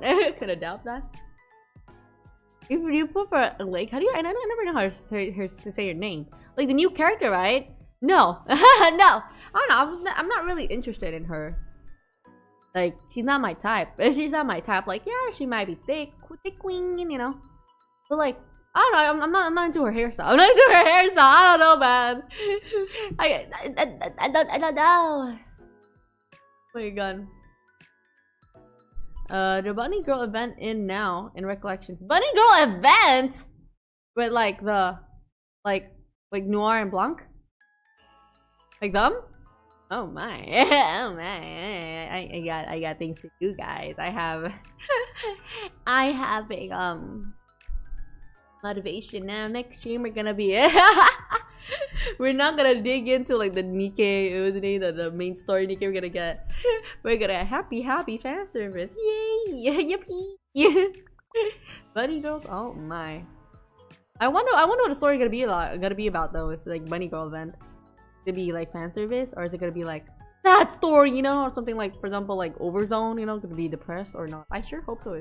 I sure hope so. It's not. I do not wish to be sad right now. Please, I don't want to be sad. I'm begging. I'm begging. But anyways, though, guys, I guess I'll end the stream here. Yeah. You're done. Yeah, 102. I already got her to like level 10. So like next stream, I was already planning for like next stream that like I'll be doing her story. So yeah. Let's hope then next week I'll be continuing her. I'll focus on her story. She's already on like level 10 for like, what's the name, for Bond, and I'm ready. Boy, I'm fucking ready. We're going to Playboy House first before experiencing the main story. Pain comes later. Pain comes later, man. Or do we do the pain first? Like we feel pain and then we go to the paradise, you know, like oh fancy. Which one should we do, guys? Few episodes then can start the first Christmas event. It's worth it. Okay. So we do that, and then we do Christmas, and then we do main story, and then we do the bunny girls. All right. We can do that. Thank you. Then let me write that down. So I know what to do with NIKKE. So number one, we do notes. 102. It's a run around open area. Oh, same thing like the Christmas event, yeah. Go. Story. Then next to Christmas event. Then gonna be main story for Bunny Girl event. Yippee! Alright. Gotta do the Bunny Girl, she said, but I don't twist my words like that. Oh wait. We done it with voice acting now too. Damn, with voice acting. Got budgets. All right then, guys. I'll say, and then I'll. Yeah. I already got it all down. Yeah. When I played it, there was none. Huh. But they already have it now, so that's nice. I don't have to do the voice acting. I don't have to do anything. I can sit down and just chillax, y'all. Alright then. Let's say thank you y'all for coming to my stream. I will not be streaming tomorrow, but I will be streaming at Saturday. I'll be playing Fate Grand Order. I don't know anything about this game, to be honest. Nor have I watched the anime either. Like, there was just so much shit, I don't even know where to start. I don't know where to start. But yeah, I will be playing Fate Grand Order, my first time, my blind reaction. I don't know what's happening. I just know it's a gacha game. But it's a gacha game, right? Where you gacha and shit like that. And you know how I have an obsession with gacha games, so I have to try it. I have to try every gacha game there is at this point. I don't know nothing about like Fate Grand Order either, so hey, you and me, it's gonna be our first reaction together, man. Ninja Kamui. Kamui? Wait, what is that? Like, is that like an anime? Or what? Ninja Kamui. Oh, that sounds so cute.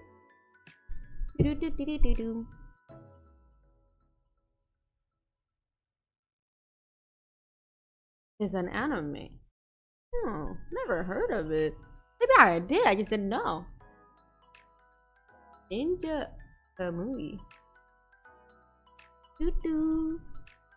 I've never heard of this. My. Oh, it just released, yeah. February 10th. Oh, it's new, really new. Only 3 episodes out so far. So, but damn, not good, Okay. I'll give it a try. Let me put it in my list. To watch. How it starts is badass. Alright, okay. Sure hope it'll be up to my taste. What's new anime? I saw an image of it. It looked like that, like looking from like the images I saw, it looks very promising. It looks very promising. Very promising, too promising at that. Alright then guys, say thank you y'all for coming to my stream and see you guys at Saturday. You'll be at the usual time at 10 AM WAB, 12 PM GST, and 8 PM PT. Thank you so much y'all for coming. See you guys Saturday. I'll love y'all. Bye bye.